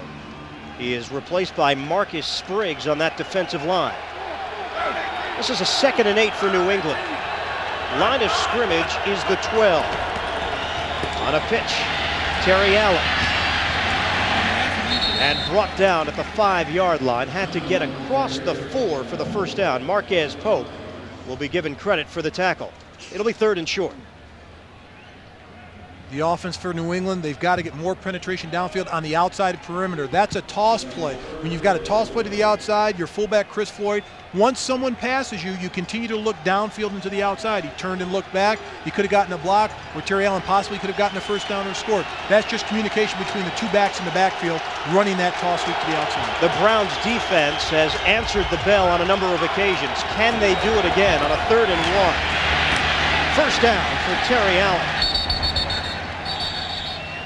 Wally Rayner was the first among a host of Cleveland tacklers, including Pope and Smith. But a new set of downs inside the 5 for the Patriots to play with. And old Chris Floyd gets a great block on this play on the outside on Marquez Pope. Nice job, head-to-head, boom, right there, knocks him to the outside, slams it up in there. But that's how you get 1st downs. You got to have a tough fullback that's got to go in there head-to-head and make a path for your running back. So it'll be 1st and goal for New England. Patriots are looking for their first lead of the day. Give it off, Terry Allen. Cutting to the outside.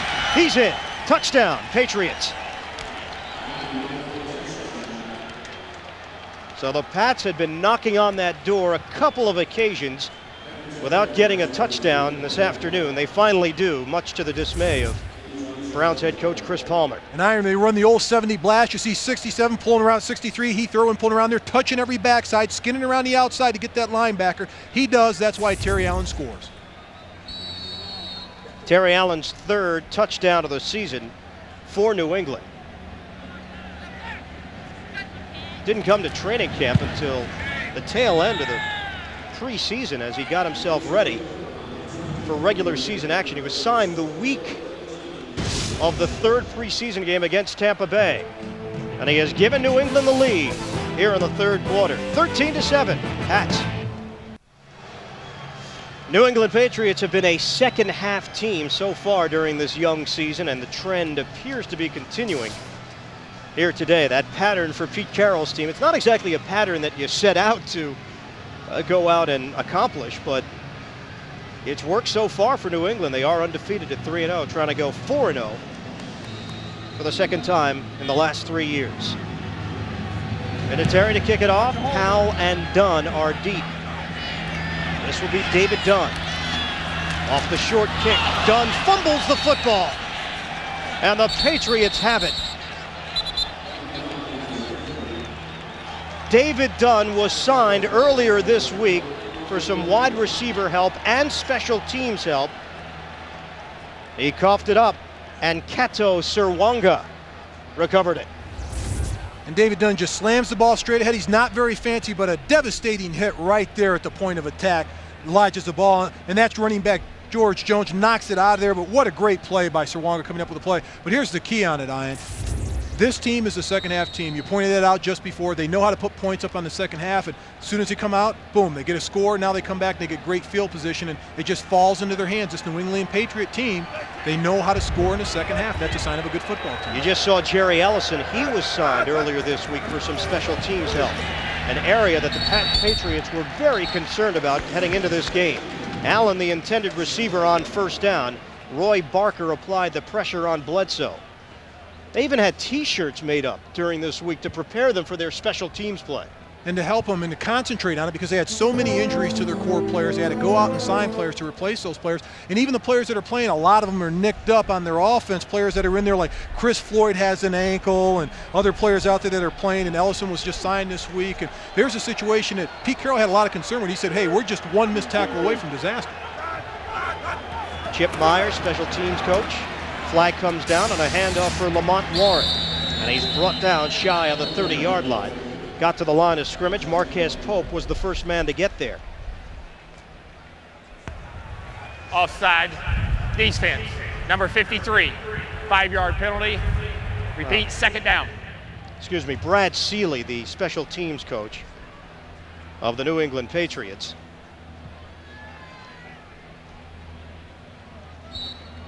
It'll be 2nd and 5 coming up.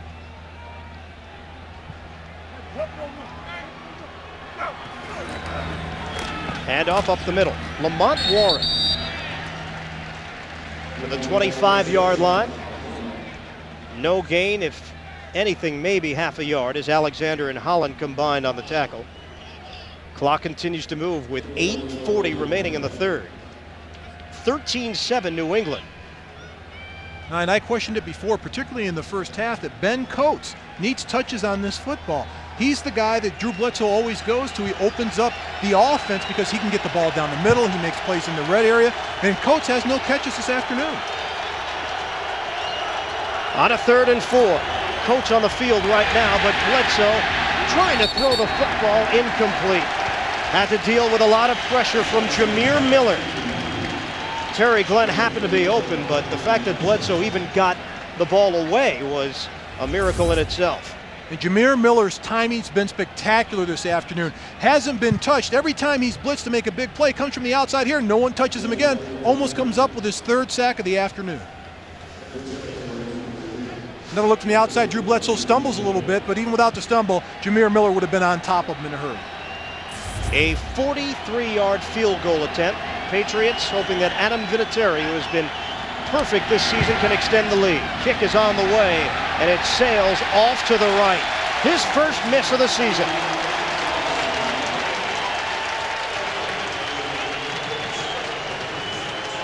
So no damage done following the fumble from Cleveland, and the Browns will get the football back when we come back after this. Rain has held off here, and the aerial shots today brought to you by the Goodyear Tire and Rubber Company. Throwing on first down, incomplete. Chris Carter had a shot at it. Juggling the football for the INT, Kevin Johnson was the intended receiver, and Couch grabbing that right thumb a bit, following the pressure in the backfield. This is a big league play by Kevin Johnson. He sees it's going to be an interception on the play and goes out and knocks the ball loose, but right there, Tim Couch just looks like he got his thumb caught on the jersey of possibly Chad Eaton. So it'll be 2nd and 10. From the 33. Long count for Couch, with his team in a 6-point hole.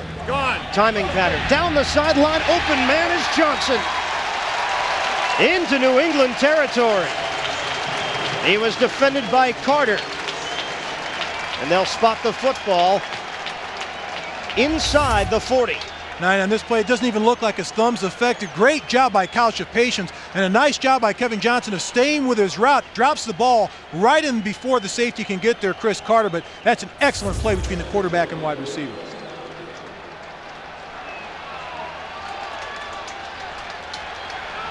Now a 1st and 10 at the 39-yard line of New England.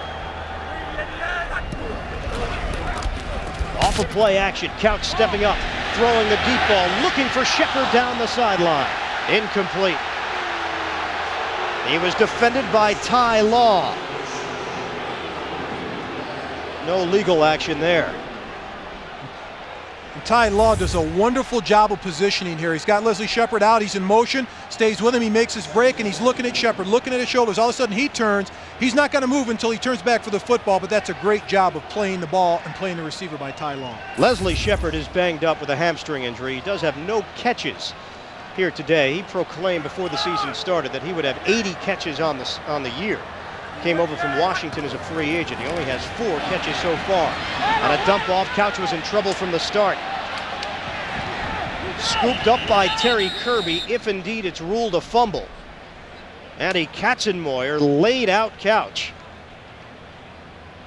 And a backward pass may have been the ruling. That is. Tim Couch didn't have a chance on that play. He didn't even get set with his feet. The blitz came up the middle, threw the ball. Behind his running back, right there, that is the lateral. A backward pass, and Kirby heads up to stay on that play. Maybe a running back would give up on that play, just assuming it's incomplete. And that's the experience of Terry Kirby. That's the one dimension he adds for this offense. He's seen a lot of it, and that was a smart play by Terry Kirby. On a 3rd and 15. Here's Couch stepping up in the pocket. He's got protection. Tried to throw a little flare out to Shepard, incomplete. Steve Israel defending him one-on-one, and the Browns will be forced to punt. And Tim Couch scrambling out, he gets good protection here, but Steve Israel goes over the top and makes a good play on the ball. Tim Couch needs to look downfield. He's getting good protection from his offensive line up front. That gives him time to look down the field to play. That's where he needs to operate. He's got to start stretching his defense a little more. Chris Gardocki on for his 5th punt of the day. Troy Brown standing inside his own 10-yard line. Long count, clean snap, and Gardocki gets it away. Brown will allow it to bounce. Stays up there, but Ronnie Powell could not down it. It's a touchback. 44-yard punt for Gardocki, only a 24-yard net. Now the Patriots will have it 1st and 10 from the 20. And at the end of the play, right here, Ronnie Powell has to know where he is. Instead of making a spectacular play, just go up and bat the ball back so your comrades around you can grab the ball and down it. He tries to do everything on this play. He had a chance to just go up and tip it back to the rest of the coverage team for the Cleveland Browns. So New England working with a lead 13-7. Jefferson, the motion man, on a 1st and 10. Lamont Warren finding some room on the inside as he got ahead to the 28-yard line in that. Let's call it a 2nd and 3 and get off of that subject quickly. Ball spotted at the 27-yard line. Keep it on the ground for Warren. Didn't get enough for the 1st down as he tried to pick his way through. Raheem Abdullah, the rookie, an aggressive player, was the first man to greet him. It'll be 3rd and short for New England. Pete Carroll's team hoping to remain undefeated. One of 5 undefeated teams in the NFL: Tennessee, Miami, St. Louis, and Dallas, the others. Hervin McCormick very slow to get up. In fact, he's not going to be able to get up right away. Will break away. Come back to Cleveland after these words. Back in Cleveland, the Patriots facing a 3rd and 2 at the 28-yard line. And Drew Bledsoe will work out of the shotgun. Throwing to the flat, caught by Warren. Flag comes down. And a 1st down for the Patriots, unless the penalty works against them. An 8-yard gain. And it is against New England.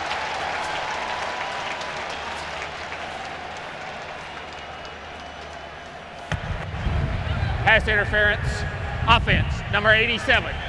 10-yard penalty, remains 3rd down. Well, we haven't called his name an awful lot today. This is not exactly the way that he would want to be mentioned. Ben Coates.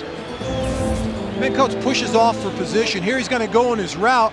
He's going to push off. He sees a little guy in front of him right there. Just throw him out of the way and turn and let me get the ball. You can't do that pass down the line of scrimmage, but Ben Coates has been doing that for years. That's why he's one of the best. He knows how to use his body in position. Mark, last week, New England against the Giants. It was not a pretty game, but it was fairly clean.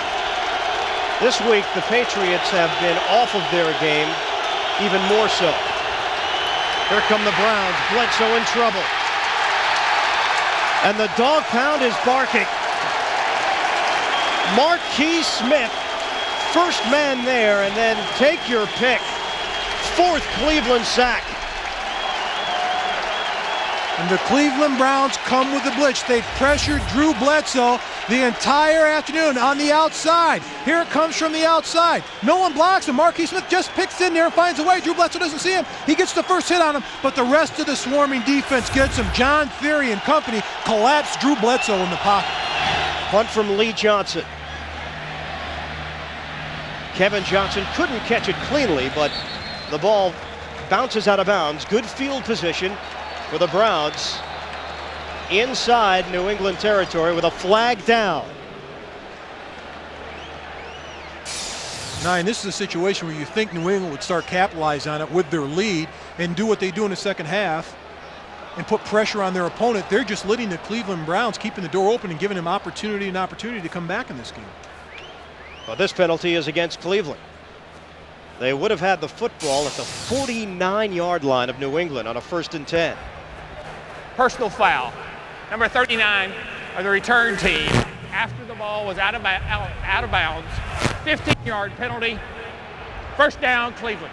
Marlon Forbes cost his team 15 yards.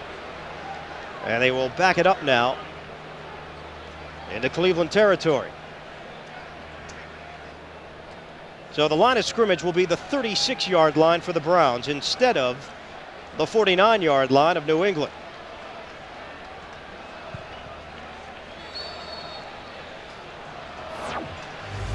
Fewest penalties this season. On average, Cleveland the least penalized team in the NFL entering action. On a 1st and 10, Terry Kirby. Keeping hole for Kirby and a 1st down run near midfield.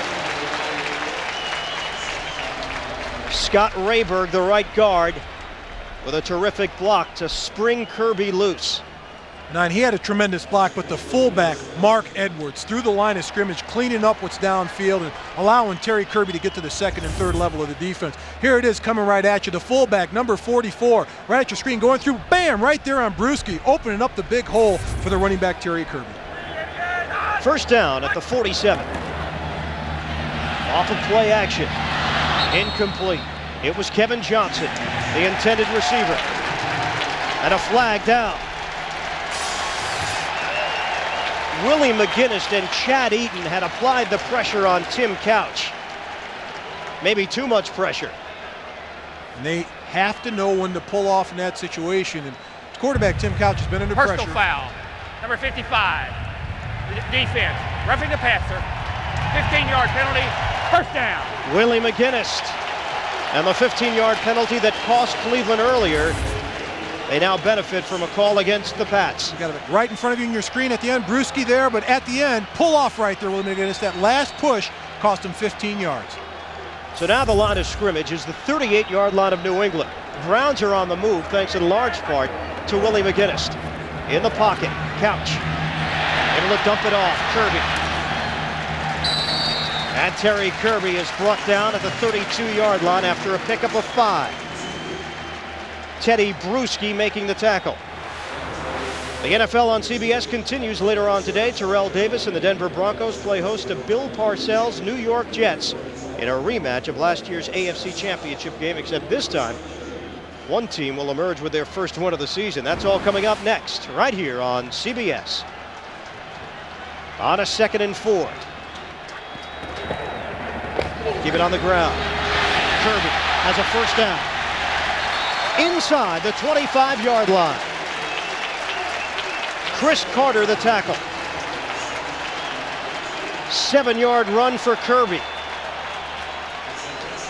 And it seems like the offense of Cleveland decided that, hey, we're going to get focused on this drive. We're going to jut our jaw. We're going to make something happen after the penalty. They systematically brought the ball downfield, but they've done an outstanding job running the football. That was a soft area for their offense. We talked to everybody on the offense. They said, hey, we want to start running the ball on 1st and 2nd down and pick up yardage running the football. We haven't done that this far this season.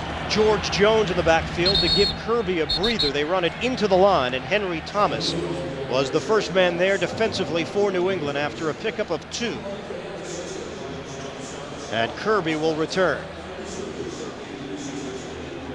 Kirby's a player that he's always had the impression on people that he's just a 3rd down back. He's not a 1st and 2nd down guy that can take the punishment. And he said, I want to prove to people I can be the feature back. I can run the ball 1st, 2nd, 3rd down, but I can still catch the ball coming out of the backfield. Clock is moving, late stages, 3rd quarter. And a 2nd and 8 for the Browns, trailing 13-7. Here come the Pats, and Couch.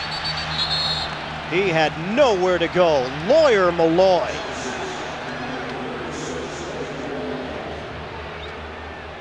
Now, that's tough on a young quarterback to read defenses. Right here, they run a stunt, and they blitz Lawyer Malloy right up the middle, right in Tim Couch's face. He has no chance on this play. And for an experienced quarterback, when you see the strong safety cheating up there with his feet, you have to smell a rat. Tim Couch just isn't to that stage yet.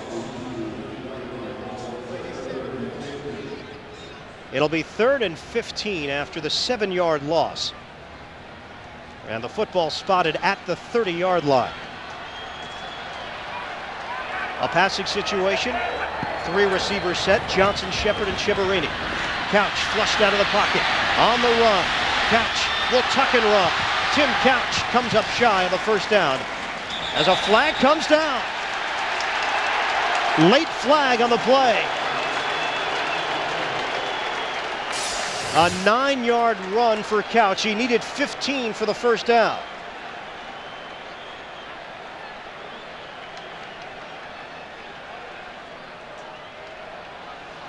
Against the Browns. Personal foul.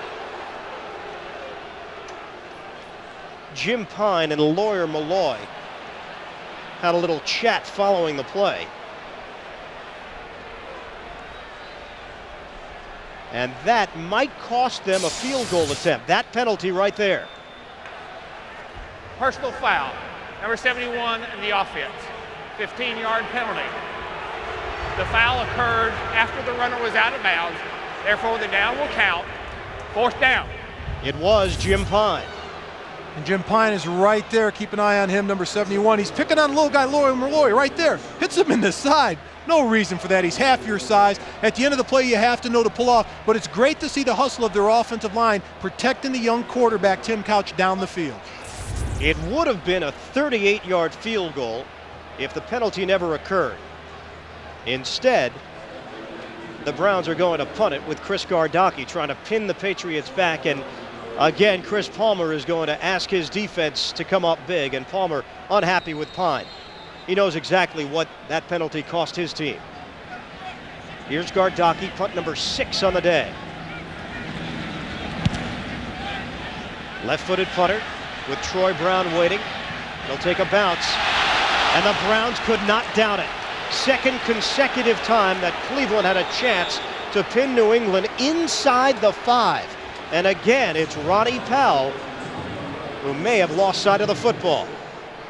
A 35-yard punt, a net of only 15. And that's a bad break for the Browns. They had it surrounded. 4 Browns jerseys around the football, and that oblong ball just takes a bounce where no one is, and they couldn't get the ball and down it inside the 5. So 1:12 on the clock, third quarter. New England 13, Cleveland 7. Browns looking for their first win since rejoining the NFL. Allen and Carter in the backfield from the 20. Bledsoe, little play fake. Finds Carter. Forced out of bounds as he crosses the 25-yard line by Abdullah. See where they spot the football, just shy of the 25. We'll give them a 5-yard gain. Clock stops with 1:07 left in the third. And this is what the Patriots like to do. They haven't had great success running the football, so on first down, they'll take that short pass pattern. That's what everybody's calling, quote, the West Coast offense, where you dump it off on first down to your running back and pick up 4, 5, 6 yards instead of running the football. Not much Terry Glenn here in the second half after he dominated the first half in terms of numbers. Bledsoe has had a strong day throwing the football. To the sideline, and it's caught by Simmons. First down, New England. Just taken piece by piece, Drew Bledsoe's going down the football field, but they need to get points out of these drives. He's had an outstanding day today throwing the football, and particularly in the first half of Terry Glenn. As you said, Ian, he's been quiet in the second half, but he's distributing the ball around the rest of the offense except for Glenn. Other connection here today, Chris Palmer, former assistant with the Patriots, now the head coach of the Browns, and Bledsoe told us he knew Palmer would be a head coach. He had that kind of personality and makeup. On a quick throw for Glenn. Terry Glenn hurdling a defender. And he's out of bounds at the 46-yard line. Clock stops with 15 seconds left and a 15-yard pass play. And just as we talked about Glenn being quiet in the second half, he comes up with a big play right here. This is what we call flash or lightning. Just catches the ball, turns downfield in a hurry, but makes an outstanding jump right here over the defender to get positive yardage. That's doing something after the catch. Nice job by Terry Glenn. 12 receptions, 164 yards on the day. And that will be the final play of the third quarter. New England leading Cleveland 13-7, and the Patriots are on the move. We'll return after this message and a word from your local station. Aerial shots brought to you by the Goodyear Tire and Rubber Company. Back in Cleveland, and a big play. Terry Glenn will take it the distance. Touchdown, Patriots.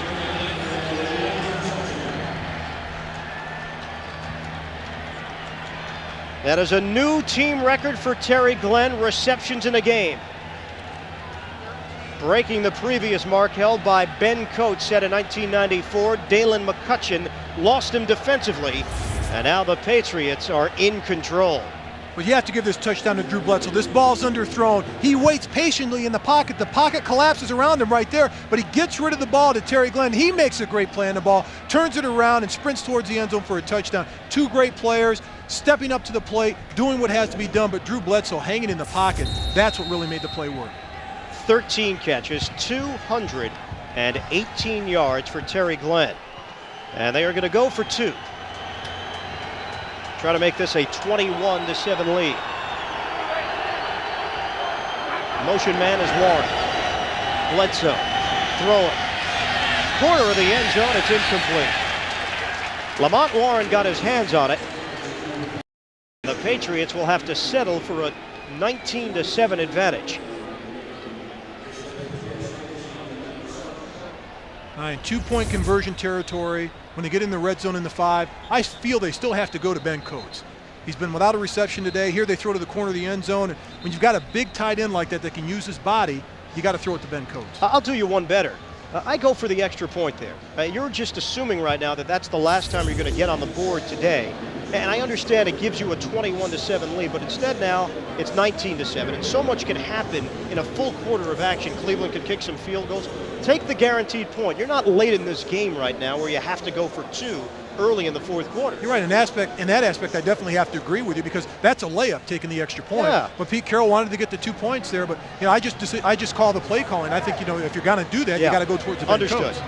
Well, Terry Glenn, team records today: 13 catches, 218 yards. One stat you don't see is 2 fumbles, but it didn't cost New England. Cleveland did not score off of either of those turnovers. And the Patriots, true to form. First half, not exactly an undefeated team that we saw out there. Second half, much different.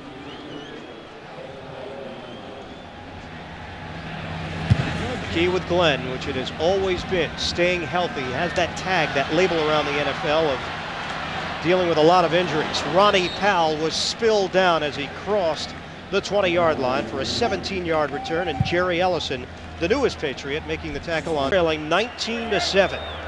Just underway here in the fourth quarter. Kirby and Edwards in the backfield. Second man, it's Kirby. Bouncing off one tackler as he moves ahead to the 30-yard line. And a gain of 6.5 on first down. Edwards with a nice block to give Kirby some running room. It's good to see him relying on their running game, establishing their running game, talking to Lomas Brown, the rest of the offensive linemen, and even quarterback Tim Couch said we have to start establishing the running game, at least on first down, to give us an opportunity to dictate to the defense on second and third down. On a 2nd and 4. Same offensive alignment. This time, Kirby cannot sidestep a would-be tackler, Andy Katzenmoyer, combined with Willie McGinnis. And a loss of 1 on the play. Nice job by Katzenmoyer in the middle. They wanted him to play Willbacker, and he was going to compete with Teddy Bruschi this year, but the injury to Ted Johnson, he's playing in the middle. And talking to head coach Pete Carroll, he said, we just want him to be consistent game to game, not the ups and downs and peaks and valleys of a rookie. Well, we're starting to see that consistency from Andy Katzenmoyer, playing that middle linebacker position. With a rock-solid Ted Johnson, who's injured. Couch tried to scramble, and Brandon Mitchell would have none of it. Big loss, a sack on the play, and the Browns looking listless on the offensive end here in the second half. It's almost as if the New England Patriots, the light came on. They turned it on offensively. They took the ball down systematically, got the big play from Bledsoe to Glenn, and now defense, they're putting pressure on the quarterback, stopping the run on the line of scrimmage. The switch has come on for this New England defense and the offense. Browns came in averaging just over 6 points per game. They put 7 on the board very early. They have been able to do very little since then. The punt from Gardocki. Troy Brown from the 25. And great pursuit from behind.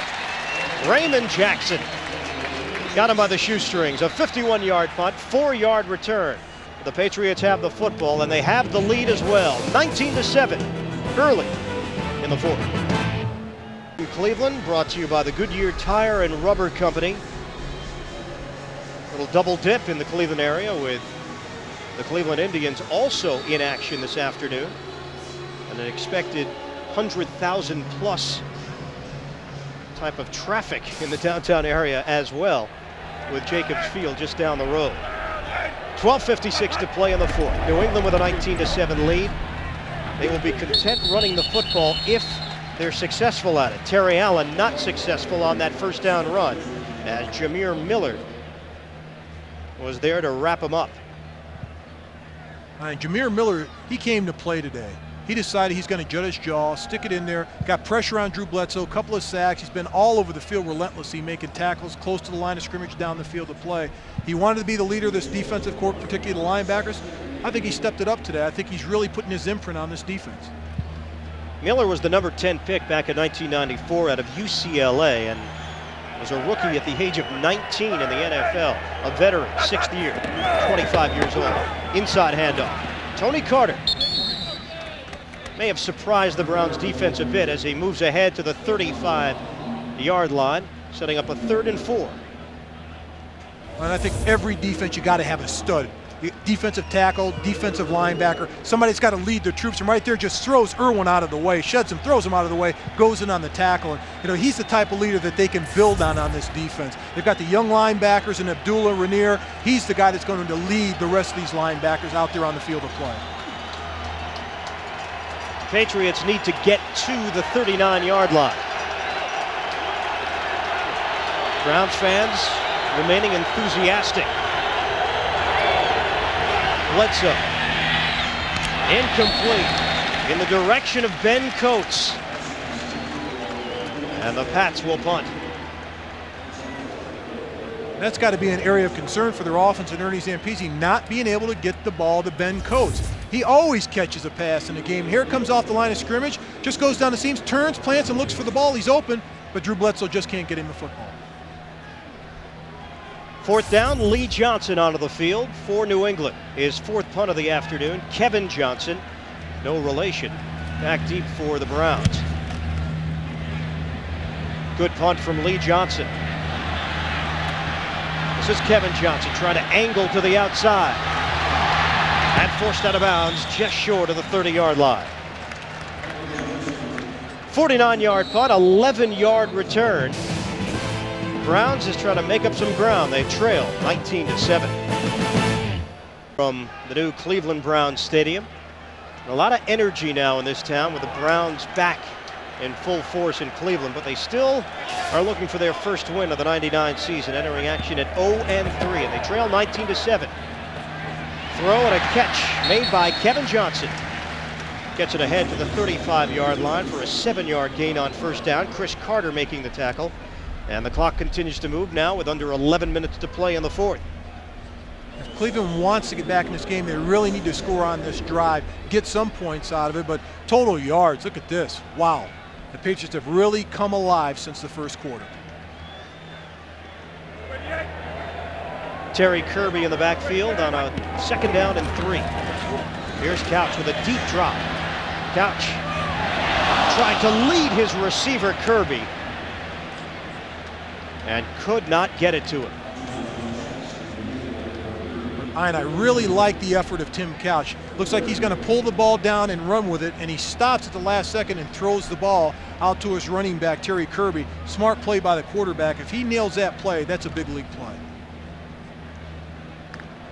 Off the incompletion, now a 3rd and 3 for the Browns. A 3-receiver look out of the shotgun. It's Couch. Here come the Pats on a blitz. Couch spinning away from the pressure and forced to slide down. Wanted a late hit. No flag as he crossed the 30 and got back to the line of scrimmage. 4th down for Cleveland. This is the 2nd week we've had the Browns. That's the first time I've seen Tim Couch slide. Usually tries to take off and run with the ball and nail somebody, but he saw the defense of the New England Patriots coming at him, saw big Teddy Bruschi at the end of the play, got nailed in the back of the head and looking for a flag. Would you say that was Kosar-esque? Yeah, a little bit. I talked to Bernie before the game. We'll get into that a little bit later, but a little hook slide at the end. Here's the punt from Gardocki. He's been a busy man. Troy Brown coming in, fair catch signal, juggles the football, and who's got it is the question. Did Brown recover? He did. So what could have been a disaster for Troy Brown, he's able to make up for it and hold on to the football. New England will have it following the 37-yard punt when we return to Cleveland right here on CBS. That's when you know things are going your way. Yes.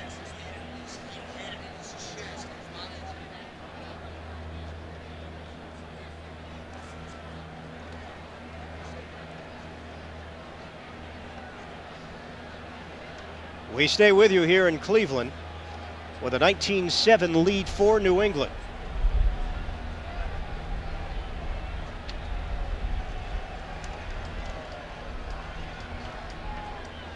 Line of scrimmage will be right around the 30-yard line. They might call it the 31. Now we'll step aside. Come back to Cleveland after these words. Rejoining you in Cleveland with 9:53 to play in the fourth. Patriots 19, Browns 7. And New England has the football, a 1st and 10 at the 30-yard line. Simmons and Brisby in the game as receivers. Bledsoe throwing, intercepted, flag down on the play. Marquez Pope waltzes into the end zone, touchdown.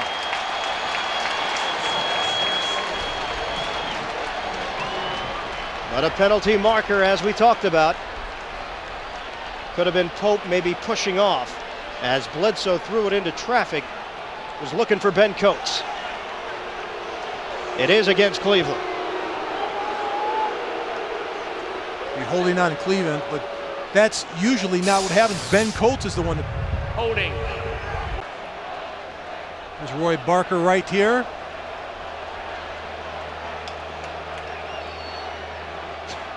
What? I don't know what he's talking about on this play. If anything, on the return. Right, but not on the interception. No. That's something and Chris Palmer's probably out there laughing. He's saying, wait a minute, something's wrong here. Inside handoff. And Chris Floyd is brought down as he crosses the 40-yard line by Pope. Unless the referee just got the number wrong. He called that on 92, correct? Yeah, he called it on 92, called it on Roy Barker. Take another look at it. Here's Roy Barker right here, and he's just going to hit the back going down the backfield right there. Just a little hit. Give him a little shove. That's it. That's not a hold. That's football. That's the way I was coached.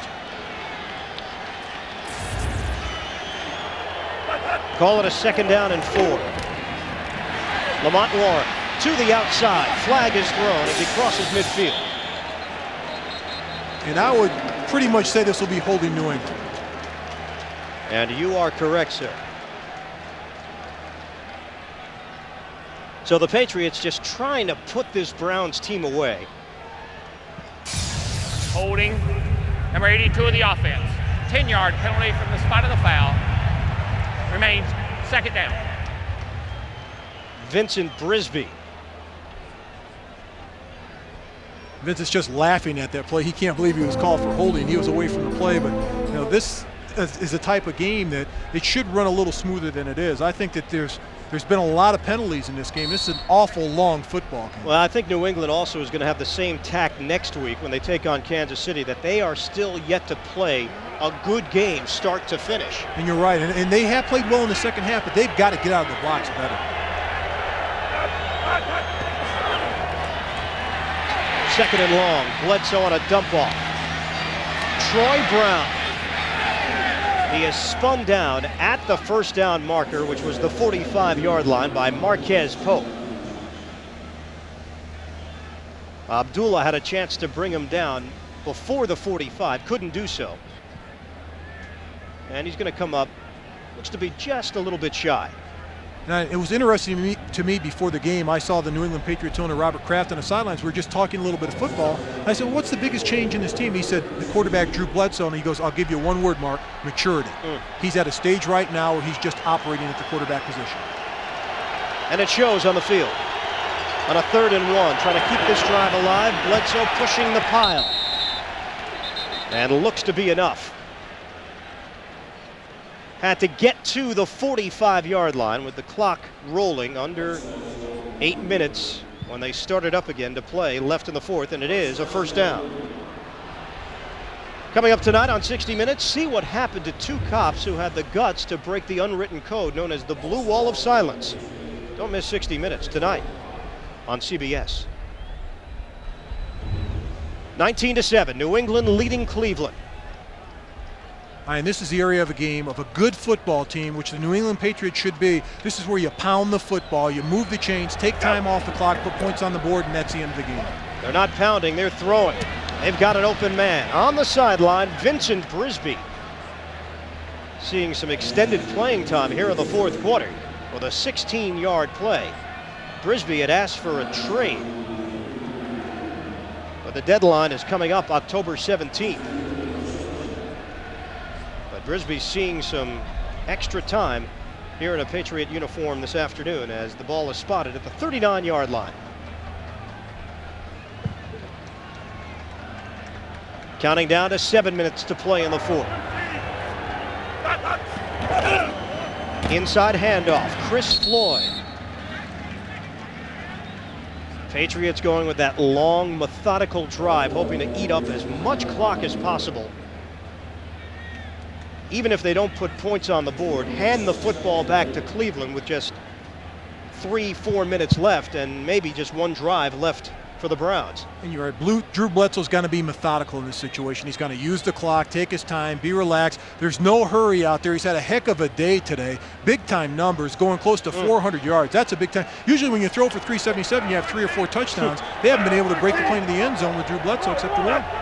On a 2nd and 8, Brown the motion man, handoff Lamont Warren, and the Browns were ready. Marcus Spriggs, the first man to get into that area to make the play. And now it's 3rd and long coming up for New England.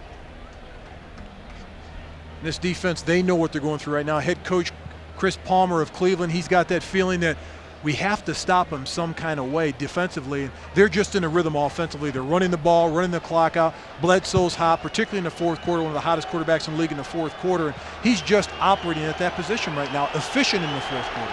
Under 6 minutes to play. On a 3rd and 8, Bledsoe. And Lamont Warren did not see the football coming, so the Patriots are forced to punt. That's just a throwaway by Drew Bledsoe. The Browns came with the blitz. No one picked up Pope. He knew that he had to get rid of the ball, and that's just throwing it away and come back and live to play another day. Here's the blitz. The Cleveland Browns are a little confused to try to get lined up, but right there, Marcus Pope coming through the middle, putting pressure on quarterback Drew Bledsoe, and he just throws the ball away so they can punt it away. And it will be Lee Johnson once again for the New England Patriots. Kevin Johnson waiting. They'll try to pin the Browns inside the 10 if possible. Fair catch signal, and the wind may have gotten a hold of that Johnson punt. Line of scrimmage will be the 17-yard line. Break of the action, 19-7. New England in front.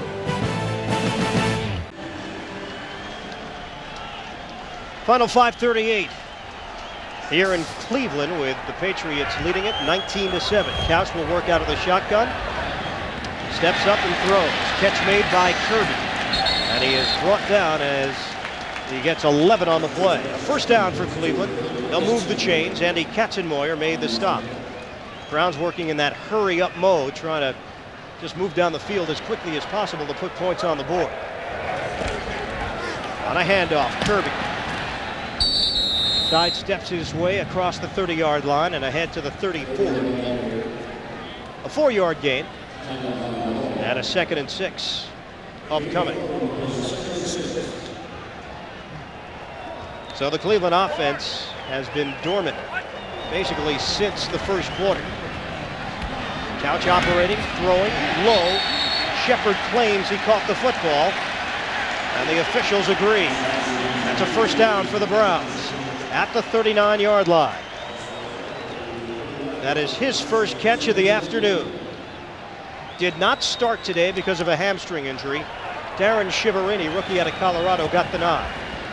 Couch in some trouble and bounces one in front of his intended receiver, Mark Campbell, the tight end, rookie out of Michigan. Willie McGinnis applying the pressure. This is great work for quarterback Tim Couch, going into no-huddle offense, speeding up. It's working on his 2-minute offense. Right here at the end of the play, gets a hand on the shoulder pad, but strong enough to step away from the pressure and throw the ball away.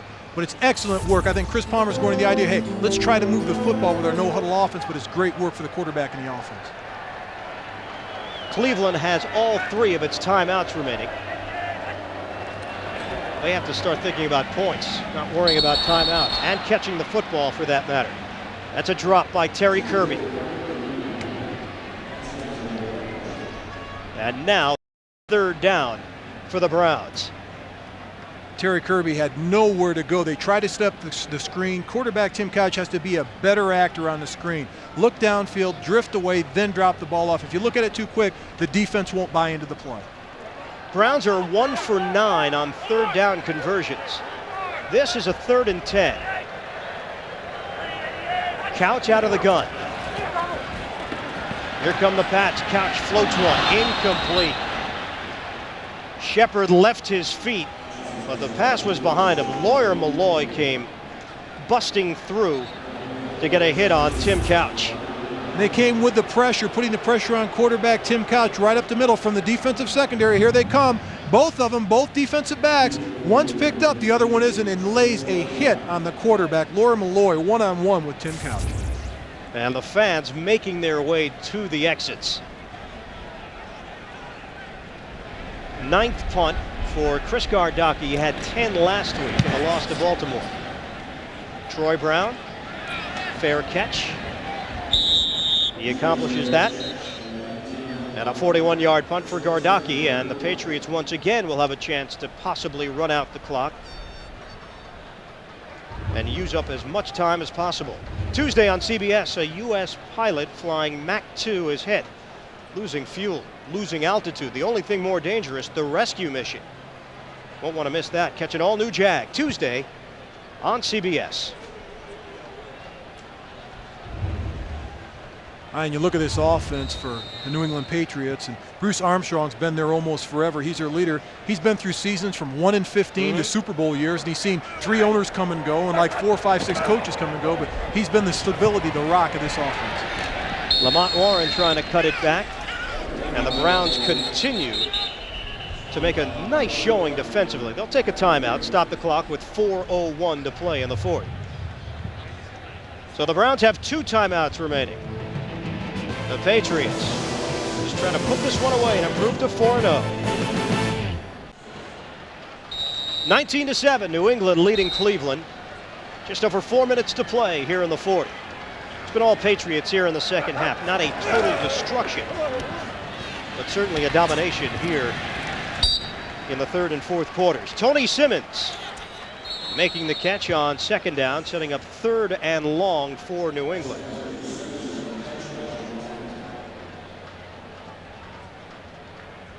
Coming up next, the Jets at Denver.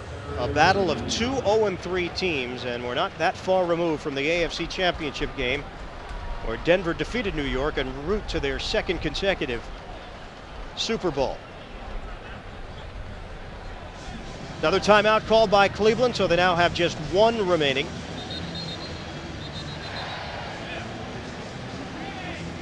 Talked about the Patriots hoping to remain undefeated with a win. They improved to 4-0. The other undefeated teams, Tennessee playing later on against San Francisco, St. Louis with a victory, Dallas with a win, and Miami with a Monday night matchup. And I think the biggest surprise has to be St. Louis. The way the Rams have played this year, particularly with the backup quarterback in Kurt Warner. Stepping in for the injured Trent Green. It's a great story. 3rd and 9. Bledsoe looks plenty of times, throwing, and the catch made by Vincent Brisby. And a 1st down catch at that. So this will keep the drive alive, and the New England Patriots just hoping to get that clock all the way down to 0-0. Drew Bledsoe just looks so smooth in the huddle, not pressured, very controlled, composed out there, slinging the ball to the left, slinging it over the middle, to the right, dumping it off. He's in control of this offense. The man has been durable throughout his career. His numbers have been very impressive, now playing in his 7th season. Yeah, maybe it was a rocky start for him, but he has certainly picked it up, certainly over the last 3 or 4 years, especially.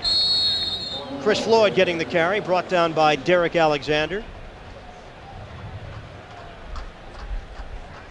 And the final timeout has been taken by the Browns. They will have 1 more stoppage at the 2-minute warning, and that's going to be it.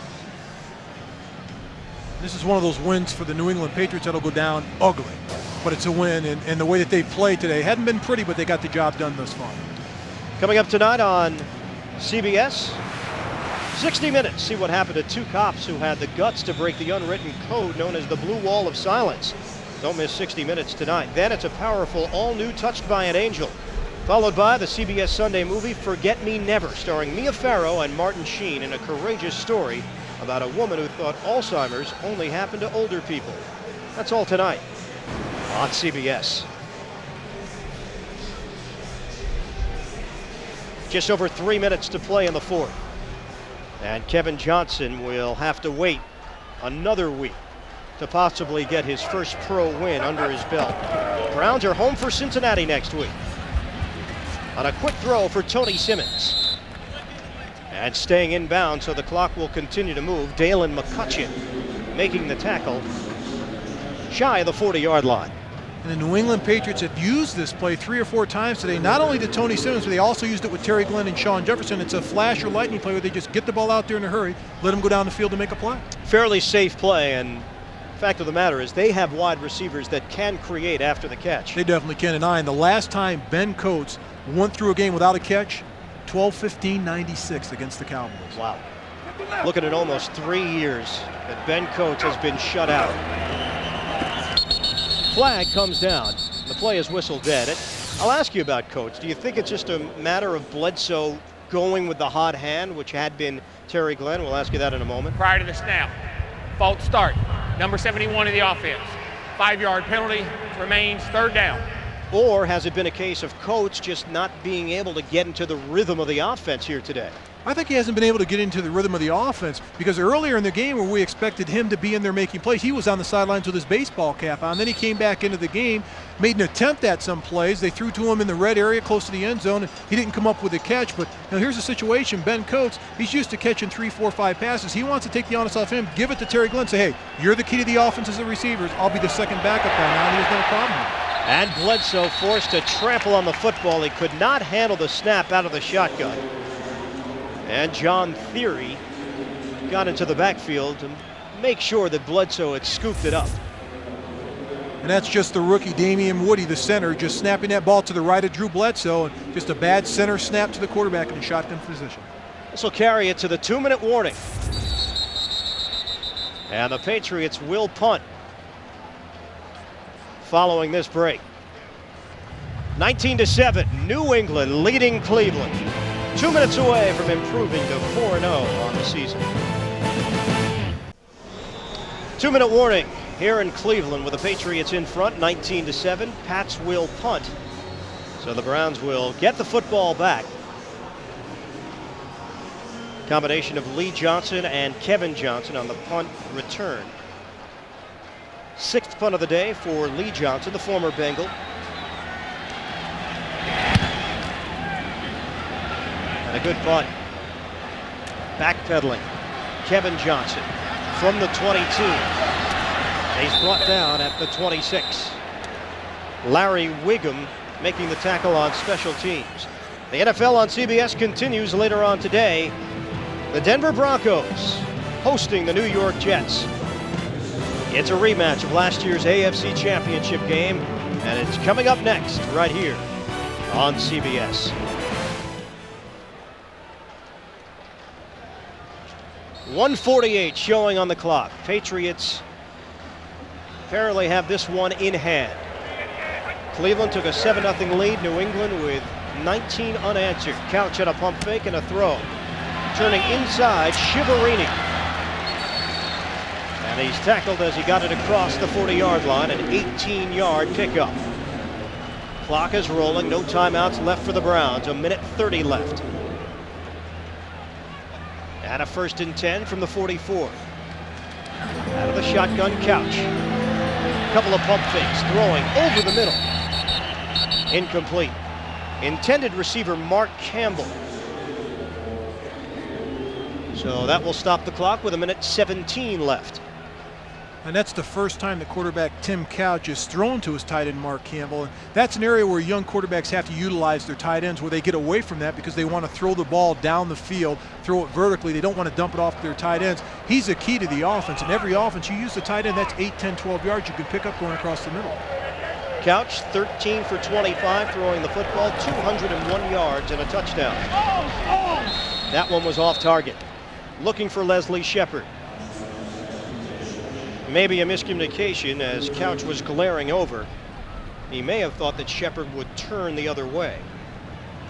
First half, second half comparison. The problem with Couch this season had been the slow first halves, but that wasn't the case today. He actually performed better in the first half than he has here in the second half. Number 1 pick. Just give it time, patience. Tough while you're going through it, as Drew Bledsoe told us, but You can look at it as a learning process once you get 2 or 3 years into your career. That's a high throw, and it's incomplete. Right now, it's difficult to convince quarterback Tim Couch that it's a learning process and it's tough, but it is tough because it's frustrating to come out of a program where you throw the ball for a ton of yards, and here's your first year in the NFL. You expect big things from yourself, and you're the starting quarterback for the Cleveland Browns, and it does take patience. It does take time to develop, and I think he's had some good mentors. He's talked to Bernie Kosar in the past and Brett Favre and Peyton Manning. They said, hey, don't expect too much too early. You have to be patient in the NFL. Well, one thing about Kosar not only told him about football, but he said you have a responsibility as the quarterback in this community to get involved and make sure that people know you and know what you're all about. Couch is scrambling, and he throws it away, and that will do it for the Cleveland Browns. They turned it over on downs. And with 1:04 left, New England is able to just take a knee and walk off the field unharmed. Yeah, Pete Carroll's happy with this victory. You have to be happy with the victory, but talking to Pete Carroll, all the players, they're not satisfied, particularly Laurie Mallory said, hey, we're not a good football team. Anybody out there that thinks we are, you're crazy right now because we haven't been dominant. Well, it's the right attitude. They will improve to 4-0. But I don't think the Patriots, if you ask them to a man, feel that they've played their best football yet. In fact, they haven't. And that's got to be good because you know you can play better football and you're undefeated at this point. So it's got to be a good feeling for these players and the coaching staff that they know they can play better ball. Bledsoe takes a knee as time winds down here in the fourth quarter. The first ever afternoon game here at Cleveland Browns Stadium. But for the Browns, it's another loss. They will drop to 0-4. They fell in Baltimore last week 17-10. This one will be a 19-7 final. We have seen progress, but we have not seen progress to the point where they can get a W. And that's it. The New England Patriots remain undefeated. They improved to 4-0 with a 19-7 victory over the Cleveland Browns. Some shaky moments in the first half for Pete Carroll and company, but in the second half, it was all New England. Don't forget, coming up, Jets and Denver, a rematch of the AFC Championship game.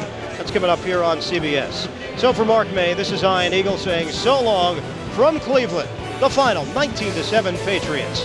You've been watching the NFL on CBS.